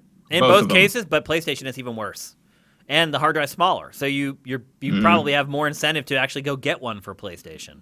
Now hopefully, I mean, what I'm very curious about is the functionality, speed, and ease of use of both consoles being able to store stuff on a normal 7,200 RPM drive and transfer it to the SSD to play off of that. Which is obviously only a concern for actual Series X and PS5 made for games. The backwards compatible games will play off the normal hard drive just fine. But that is a thing I am definitely looking forward to seeing, like Digital Foundry or somebody test out. Yep. Because that's a tech that's going to be the difference between spending $70 for a new hard drive to expand your storage and $250, depending on how this performs. Yep. So we'll see. Yep, and a lot of people have complained about PlayStation 4 and PlayStation 3 being really loud. Well, Sony didn't listen for PlayStation 4 after the PS3, but it's listened this time. It has completely encased the Blu-ray drive for the disc-based version in steel to cut down the noise. It sits inside this steel case inside the console to make sure that you cannot hear the drive running. And he actually talked several times about other things that they've done to baffle the console and make it more quiet. He says over and over, quiet. This is a big thing for them. Right from the beginning he mentions it, and he mentions it again at the end, that the thing running quietly was a big thing for them. And then here's two big things that a lot of people didn't know yet. Wi-Fi 6. It has a Wi-Fi 6 antenna. It also has a Bluetooth 5.1 antenna. And both of those are like bleeding edge, right at the breaking edge of tech. So they're future-proofing it a little bit. They've gone above and beyond with those antennas for this. But look, everything's going Wi-Fi, everything's going like 5G. You got to do it. That's all there is to it. Then 16 gigabytes of GDDR6 RAM at 448 gigabytes per second. That's a big pipeline. That's a huge advantage for PlayStation 5. And then a 350-watt internal power supply. Matt, why do I have a 550-watt power supply in this PC here at the studio that for this crappy like GTX, I think it's like a 970 or whatever I have in this PC here just to render video? Why do I need a power supply like that? But the PS5 that can render crap at 4K 120 frames per second, don't forget that, 8K. What the hell? What gives there? Because wattage has nothing to do with power. Like, that's just not. I mean, also, like, most PC power supplies you're going to get are vastly more than you'll ever need for that PC because you'd rather have more than too little. Well, the graphics card will tell you when you buy it. You need at least this power supply. Right, but you just need to run the GPU. But that power supply runs the card and the hard drives and the CPU and the motherboard and everything. It runs everything. So you need some extra. Same thing with usually PS5. you want a little extra space. Yeah, but you know exactly what components are going into PS5, so you don't need to overestimate. You don't need to have that extra. That's what I was getting at. It's interesting headroom. how when you really, if you're someone like Cerny and you can fine tune an architecture that you can create basically a PC that will run crap at like 8K, and you only need 350 watts. The resolution doesn't matter. Like you just, as long as you can, as long as you can power the graphics card. Yeah, but the point is, as a card. Yeah, but the point is, the graphics card that could do that requires more power. It's a not really. Yeah, it does. Like they require they are more powerful chips, but they don't necessarily require more physical electricity to run. I mean, depending on how many fans you've got on that thing, like that's the thing is like one of the reasons it probably requires less, only 350. And also remember, it probably doesn't require all that 350 because some of that is there because one day it's going to have to run a VR headset. It needs to be able to output some power for that, for peripherals and the camera and all that other stuff. Same way with like one of the reasons you have 550 on that PC is so like if one day you decide to put some more components in that thing, it'll have enough power to run it. Was one of the reasons I had to replace a power supply on an old PC because the new card I wanted to put in did require more power than it was able to put out. But like, I think if you're looking, like one of the reasons you need a lot of power on those new video cards is because the cooling systems are crazy. That's true. And in the cooling system on this metal liquid cooling. Yeah, but that's not going to take a lot of power. He said that it took him 2 years just to develop. I believe that. Cooling. But like, that's not the impressive part of that is not the power consumption. The impressive part is that's definitely part of the cooling, but it's also definitely part of their effort to make it quiet. Yep. Because I don't know the stuff about the Blu-ray drive is weird to me because like the people wouldn't complain about the Blu-ray drive being loud. It's the fucking fans. Yeah, it was the fan. Like as soon as I go to the menu in Horizon Zero Dawn, it sounds like the PlayStation is about to fly away. Like it's Prepare so clearly for that was takeoff. Clearly that's a big priority for them. And it's good. It should be. I yeah. mean, as loud as their last couple consoles have been, that's the right move. And it doesn't bother me too much because mine's across the room and like there's a surround sound system. But also, especially I bet in Japan, you're probably playing these things in smaller rooms right up against them. The thing I'm interested in is how much heat this thing puts off. Yeah. I'm guessing a lot. Yeah. Well, same with the Xbox Series X. Like people who are still under NDA, but like there are people playing that. They're saying it's overheating 2 hours. It shuts down to save itself because it's too hot. Like the fact that if you're in a small room, you can feel it heating the room up because it puts out so much heat. My plasma TV does that. Yeah, my plasma plasmas are heats really up bad the room about when that. it's on. It's crazy. I used to, when it gets cold here, because I'm in this room I'm in, I have my 65-inch plasma, like my old plasma that I replaced the 4K. I have it in here because I didn't want to get rid of it because it's such a good TV. So that's what I used for my old systems is I hook it up there and that. If it's really cold, because it's a small room, I'll just turn the TV on. That's all you got to do. Heat it up. I can put my hand above the vents on the back of my TV, and you feel the heat coming out of it, a heat vent. It's crazy. And then there was a couple other things that just were kind of mentioned this week that I wanted to catch you guys up on before we move on. And this relates to a topic we just discussed last week. Dirt 5, cross-save, Xbox Series X only. So if you play Dirt 5 on PlayStation 4, your save will not work on PlayStation 5. This goes back to what we were talking about last week with Yakuza how it would there work. There has to be something about the architecture of that thing that you have to build it from the ground up. PlayStation to do it. Right now seems like it's the only one that can do it. Marvel Spider-Man, that save's going to work, but for everybody else, apparently it's not. Well, Spider-Man's not. Miles Morales will. Miles Morales will, that's right. Marvel Spider-Man won't. Yeah, if you have an old PS4 save, it will not work on the remastered version. Yep. There has to be something. Yeah, that's not great. Like, there has to be some. I mean, certainly for certain things, I would want to like what about Destiny? I don't know. Like, is that carried server side? Is that like I don't. So there's a lot of questions there. There are, and that is maybe the last X factor with PlayStation 5 at this point. Is how that stuff really works. Because right now we're getting mixed messages from third parties and Sony. Yeah, I mean, I'll tell you one thing. I'm getting Watch Dogs Legion and Assassin's Creed on Xbox. Because because I know I won't have to start over when the new system shows up. I understand it. It makes a difference. Absolutely. Then one final piece of information. For PlayStation 5, trophies are going to $999. You still earn them the same, but instead of $100, they're going to $999. Do you think that's a good idea? So not of what? Like how many you can get per game, I think is what I assumed. I mean, good luck. Guess you give me a trophy per enemy. I mean, seriously, like everything you kill, you get a trophy. I mean, I like it because it gives developers more options, and I do think that like with 100, they're kind of too stingy. Like I would prefer to get them a little more often than I do. I would guess that no one's going to actually use 1,000 trophies, but like it's better to have that. I'll be honest. I don't even know when I get trophies because I turn off all that stuff to capture footage. I don't want like a notification popping up like Matt wants me to play Squadrons or whatever. Like so all that stuff's turned off. I don't even know. But when I go back and I start looking like through like the screenshots that I have on my console, that's when I know how many I got. Because for whatever reason, the PS4 automatically takes a screenshot when you get a trophy. Oh, I turned that off years ago. Oh, I didn't know you could. You can turn that off. I turned that off long ago because it was like it's filling up your hard drive. 7 gigs of hard drive space devoted to screenshots of trophies that no one has ever looked at. Now that I have a Pro, it's taking the screenshots in 4K too, so it's really exactly. Yeah, that. I think I turned it off shortly after I got the Pro because of that specifically. I have not done it yet. I will. It was literally taking 4K screenshots for trophy thing. I mean, no. Yeah. So anyway, they're boosting the trophies available for each game. I don't think any game's going to go to 999. But I think a lot of them may go to like 150 or 200, something like that. I bet one will just to say they did. Like some weird they'll indie name the game like 999 or something. Yeah.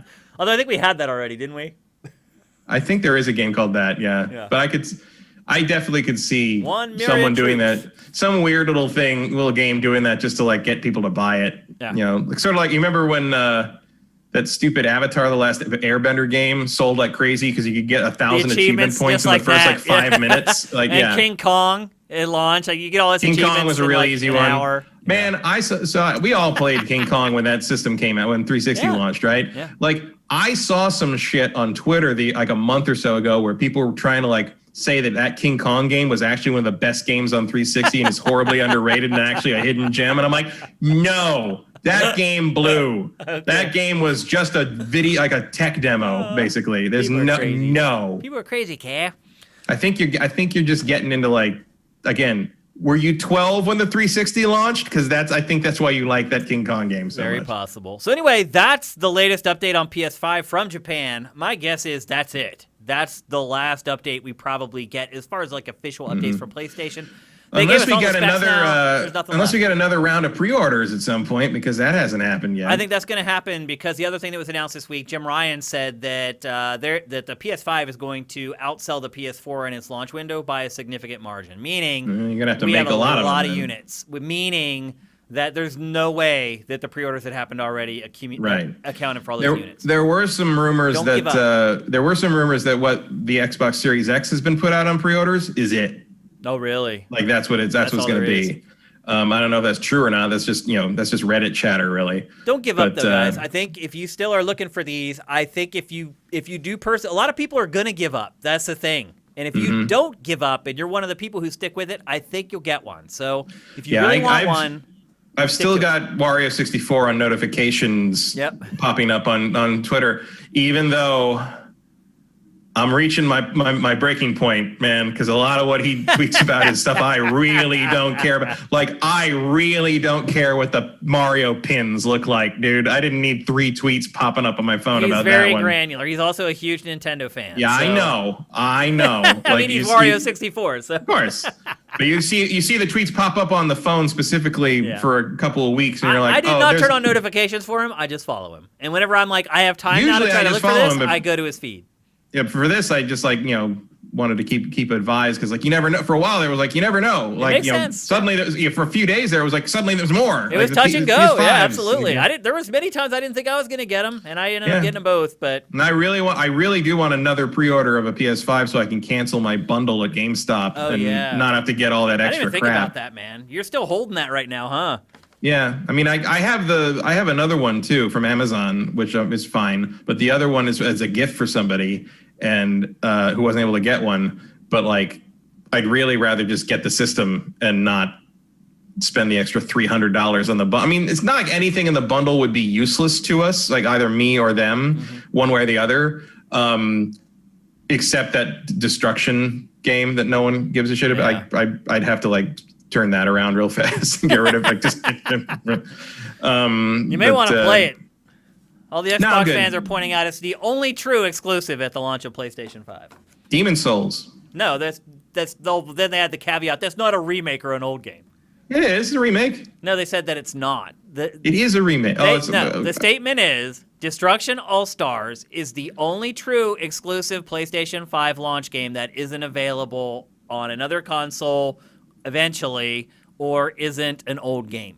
That's the phrase that they're using to try to dance around. Well, there might be a reason for that. Yeah, seriously. If that's the case, how come it's the game that looks the most like something I've already played 100 times? Exactly. Yep, it's true. So anyway, there you go. That's GameFace 231.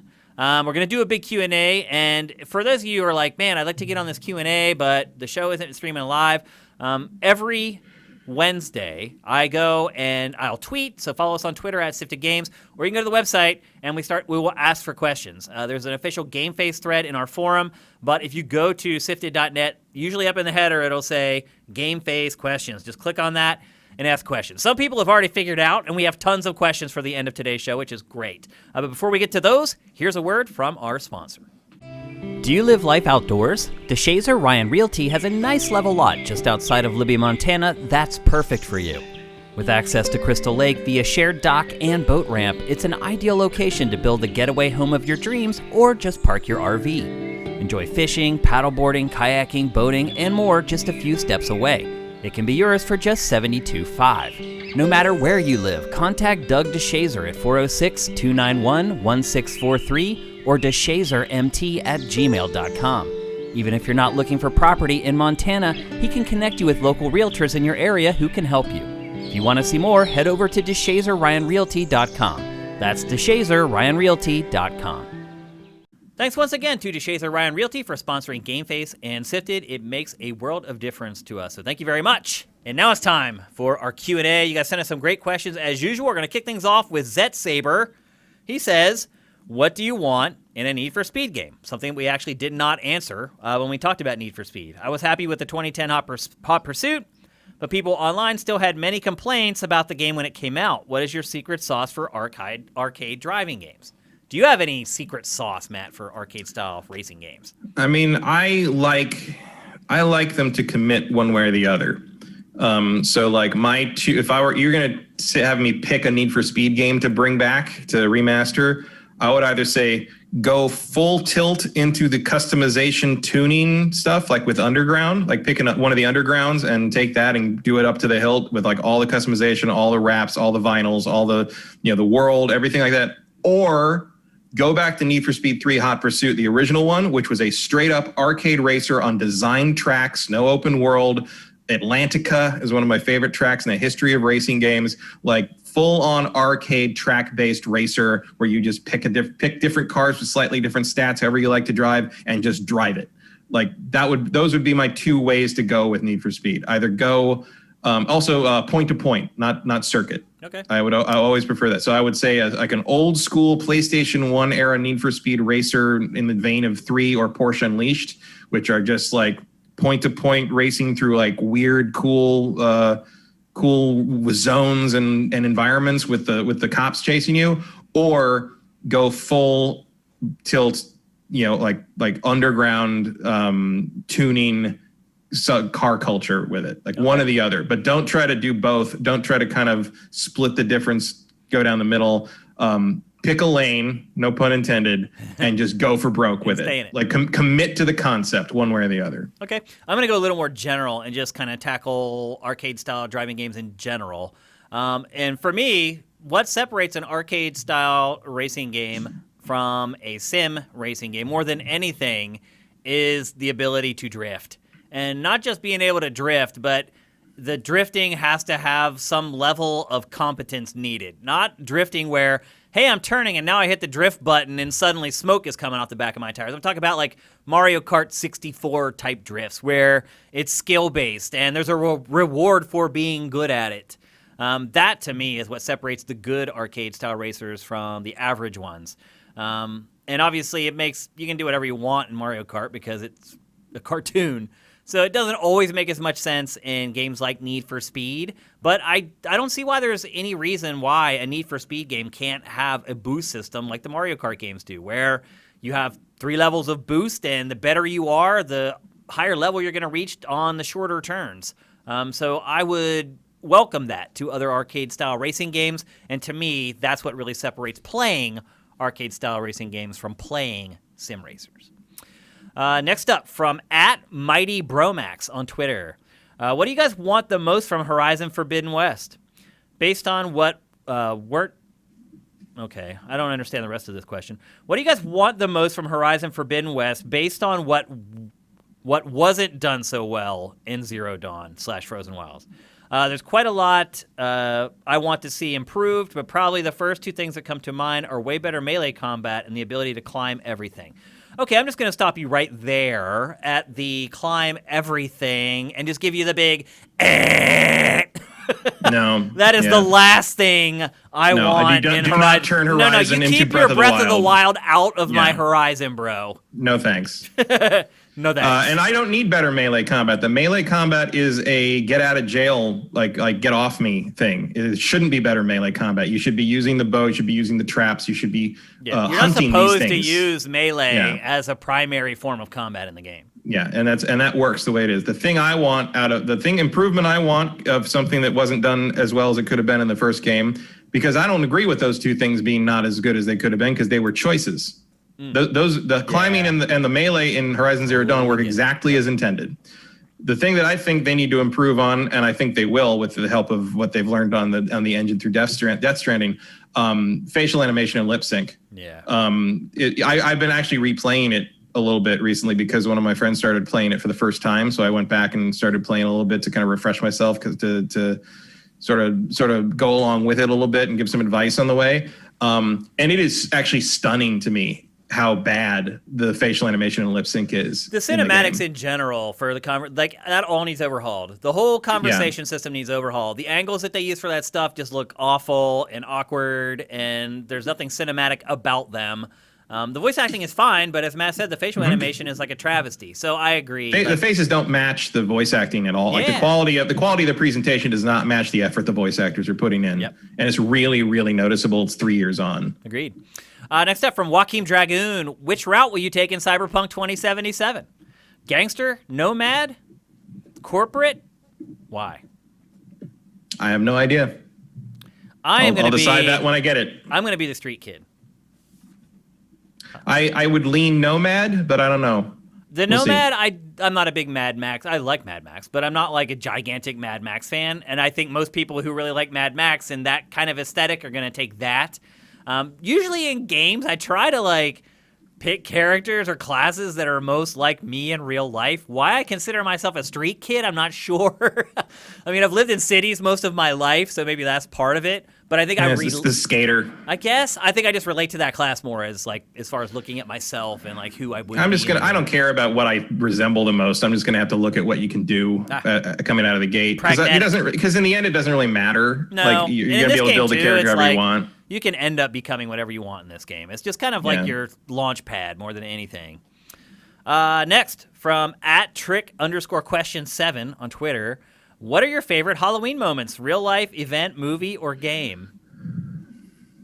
A little early for this, but I wanted to include it anyway. It's fun. I don't know.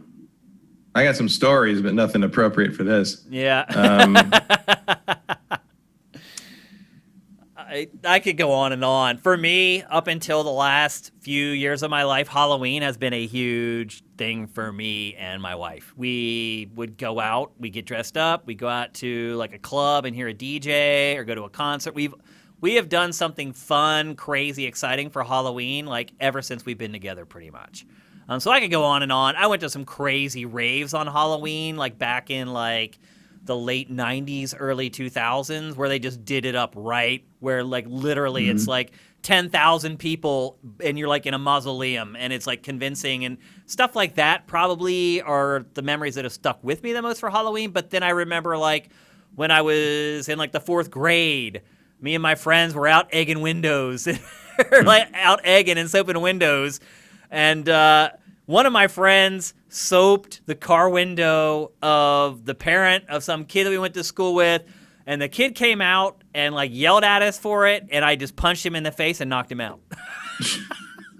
Literally, just one punch. I punched him, and he went out cold, and we ran away. And so I'll never forget that, and I feel terrible about it, even though I was like in the 3rd grade or whatever. But that's another Halloween memory I'll probably have forever. Yeah, I mean, I used to go to the Castro parties. That's a good back time in the too, 90s. man. That's insane. They don't do it anymore, but like they used to basically they opened basically an entire area of San Francisco into to be this one huge street party. About that. It was great. And it was amazing. You know, I was we went several years in college in the mid 90s, and it was just you'd never seen anything like it. You can't put it into words. Amazing. The stuff that you'll see.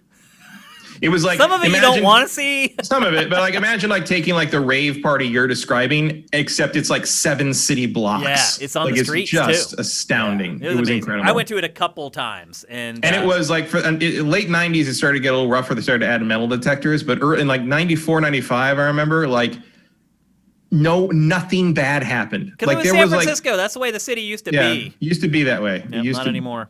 No. Next up, from Raphael Michael.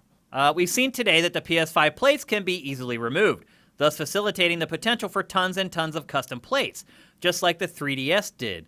Shane and Matt, what would be your dream PS5 custom plate set? I don't care. Like, I will never change that. I guarantee I mean, I'd honestly just be cool with all black. Like, all black would be nice. Like I'd rather have an all black console than a black and white one. Maybe something Shadow of the Colossus related or something, but like I'm never going to go out of my way to get a custom plate for that. Like thing. if I ever get extra plates for it, they're not going to be for like the Steelers or the Penguins or like my favorite video game franchise. It's going to be something like artistic where like the plate is like shaded or it's like textured different. Stuff like that. It's not going to be like, hey, now I have a Tales of Symphonia PlayStation 5. Like, I'm not going to do stuff like that. It'll be something that'll make sure that it still looks good after it's over. And I think these plates, like, I wouldn't even be surprised if within a couple months after the PS5 goes on sale, there might even be plates on day one. Who knows? We just maybe don't know about it yet. And then our last question. It might end up being just nothing because, like, I mean, you remember when the big thing was like the custom faceplates for the 360? Yeah. When was the last time you thought about that? Well, I just thought about them this last month because I've been doing like a big purge of all of my closets, and I found literally a stack of 360 faceplates this high, like 20 of them, where I had just been getting them and just stacking them on top of each other. And I did not throw them out, Matt. I don't know why. I don't know why I kept them. I don't have any. I did find when I was going through the garage a few weeks ago, and I did find that the E305 one. Oh, dude, that was worth like tons of money. Still. Yeah, it's still in the styrofoam. I never opened it at all. I still have it too. Yeah, I don't think it's worth anything now. They're all numbered. Those are worth a lot of money, dude. I went and looked on eBay like 4 years ago, and I was shocked at how much they were going for. I didn't sell it still, but I was like, dang, okay, I'll hold on to that one for retirement. But you're right. For the most part, faceplates, worthless. Faceplate's worthless, and Velocity Girl never got to sell her Tony Hawk shirt. That's true. Our final question for today's show comes from Commander Fett. What other mid-tier AAA games would you like to see after the success of Star Wars Squadrons? Okay, I don't know that we know that Squadrons is a financial success yet, but critically it's a success, so we'll take that. Can you think of any, Matt? I mean, I'd like to see them make another Wing Commander, but that's also EA, so I don't want any multiplayer in it. So I don't know what I'd go with that. I don't know if he's asking, like, is there an old mid-tier game that should have done better than it did, or is he asking us, like, what game in the future should come out? I don't know. I can't follow it. He says, what mid-tier AAA games would you like to see after the success of Star Wars Squadrons? So I think he is saying, okay, what IP would you like to see a budget game made for? And I would say that we're already seeing this. And this is actually kind of a recent development in the industry where publishers and IP holders are starting to become a lot more generous with letting other companies use the IP. And I think a good example of that is Super Mario Bros. 35. They gave Mario to this dinky little Japanese developer called Arika. Even 5 years, no way that would have ever happened. And we're starting to see it in other parts of the industry too, where either companies like Sony are like, okay, we'll let these smaller studios remake our stuff or just remaster our stuff.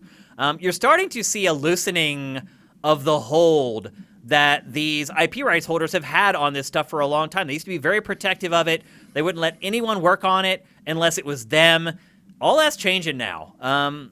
It's pretty awesome to see. Like, it's good to see Nintendo let someone else make a Nintendo game so that we don't have to wait every time for Nintendo to make them. And look, how long will it be until a third party makes a mainline Mario game? Maybe never. At least probably 10 years. But the truth is, we're starting to see a loosening of this stuff. And so I guess to your point, we're going to see a lot more of this stuff going forward. So I wouldn't be surprised if we see like a budget Fallout in the future, or a budget Halo in the future, or another budget Mario, or a budget Zelda. And we probably should have got that already, actually, with some of the stuff that's been coming out on Switch, to be honest. Some of the games they've been selling for full price on Switch are a little bit of a reach, but... Like, that should have been Link's Adventure. Right. That should have been like a $30, $40 game. Exactly. That's what I was getting at. So I think we're seeing it already, and I think you're going to start seeing it with bigger and bigger IP as time goes on. Any other thoughts on that, Matt? Not really. Okay. All right, that's it for GameFace episode 231. Follow us on social media. It's very important. I'm not that important. But if you want to know what's going on with Sifted, you should either follow me or follow Sifted. You can find me on Twitter at Dinfire. You can find Matt at MKyle. That's MKEIL. And you can find Sifted itself at Sifted Games. So if you're listening to GameFace on Spotify or iHeartRadio or Apple Podcasts or Google Pod or anything, and you're like, who are these people? I just found this podcast and I keep listening to them every week. We're Sifted, bro. You can find us at sifted.net. That's SIFTD.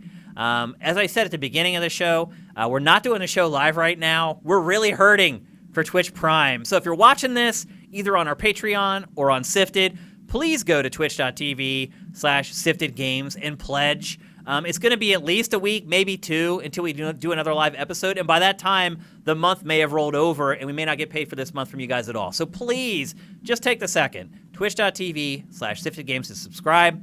If you want to support us with your money on a monthly basis, head to patreon.com/Sifted. Again, SIFTD.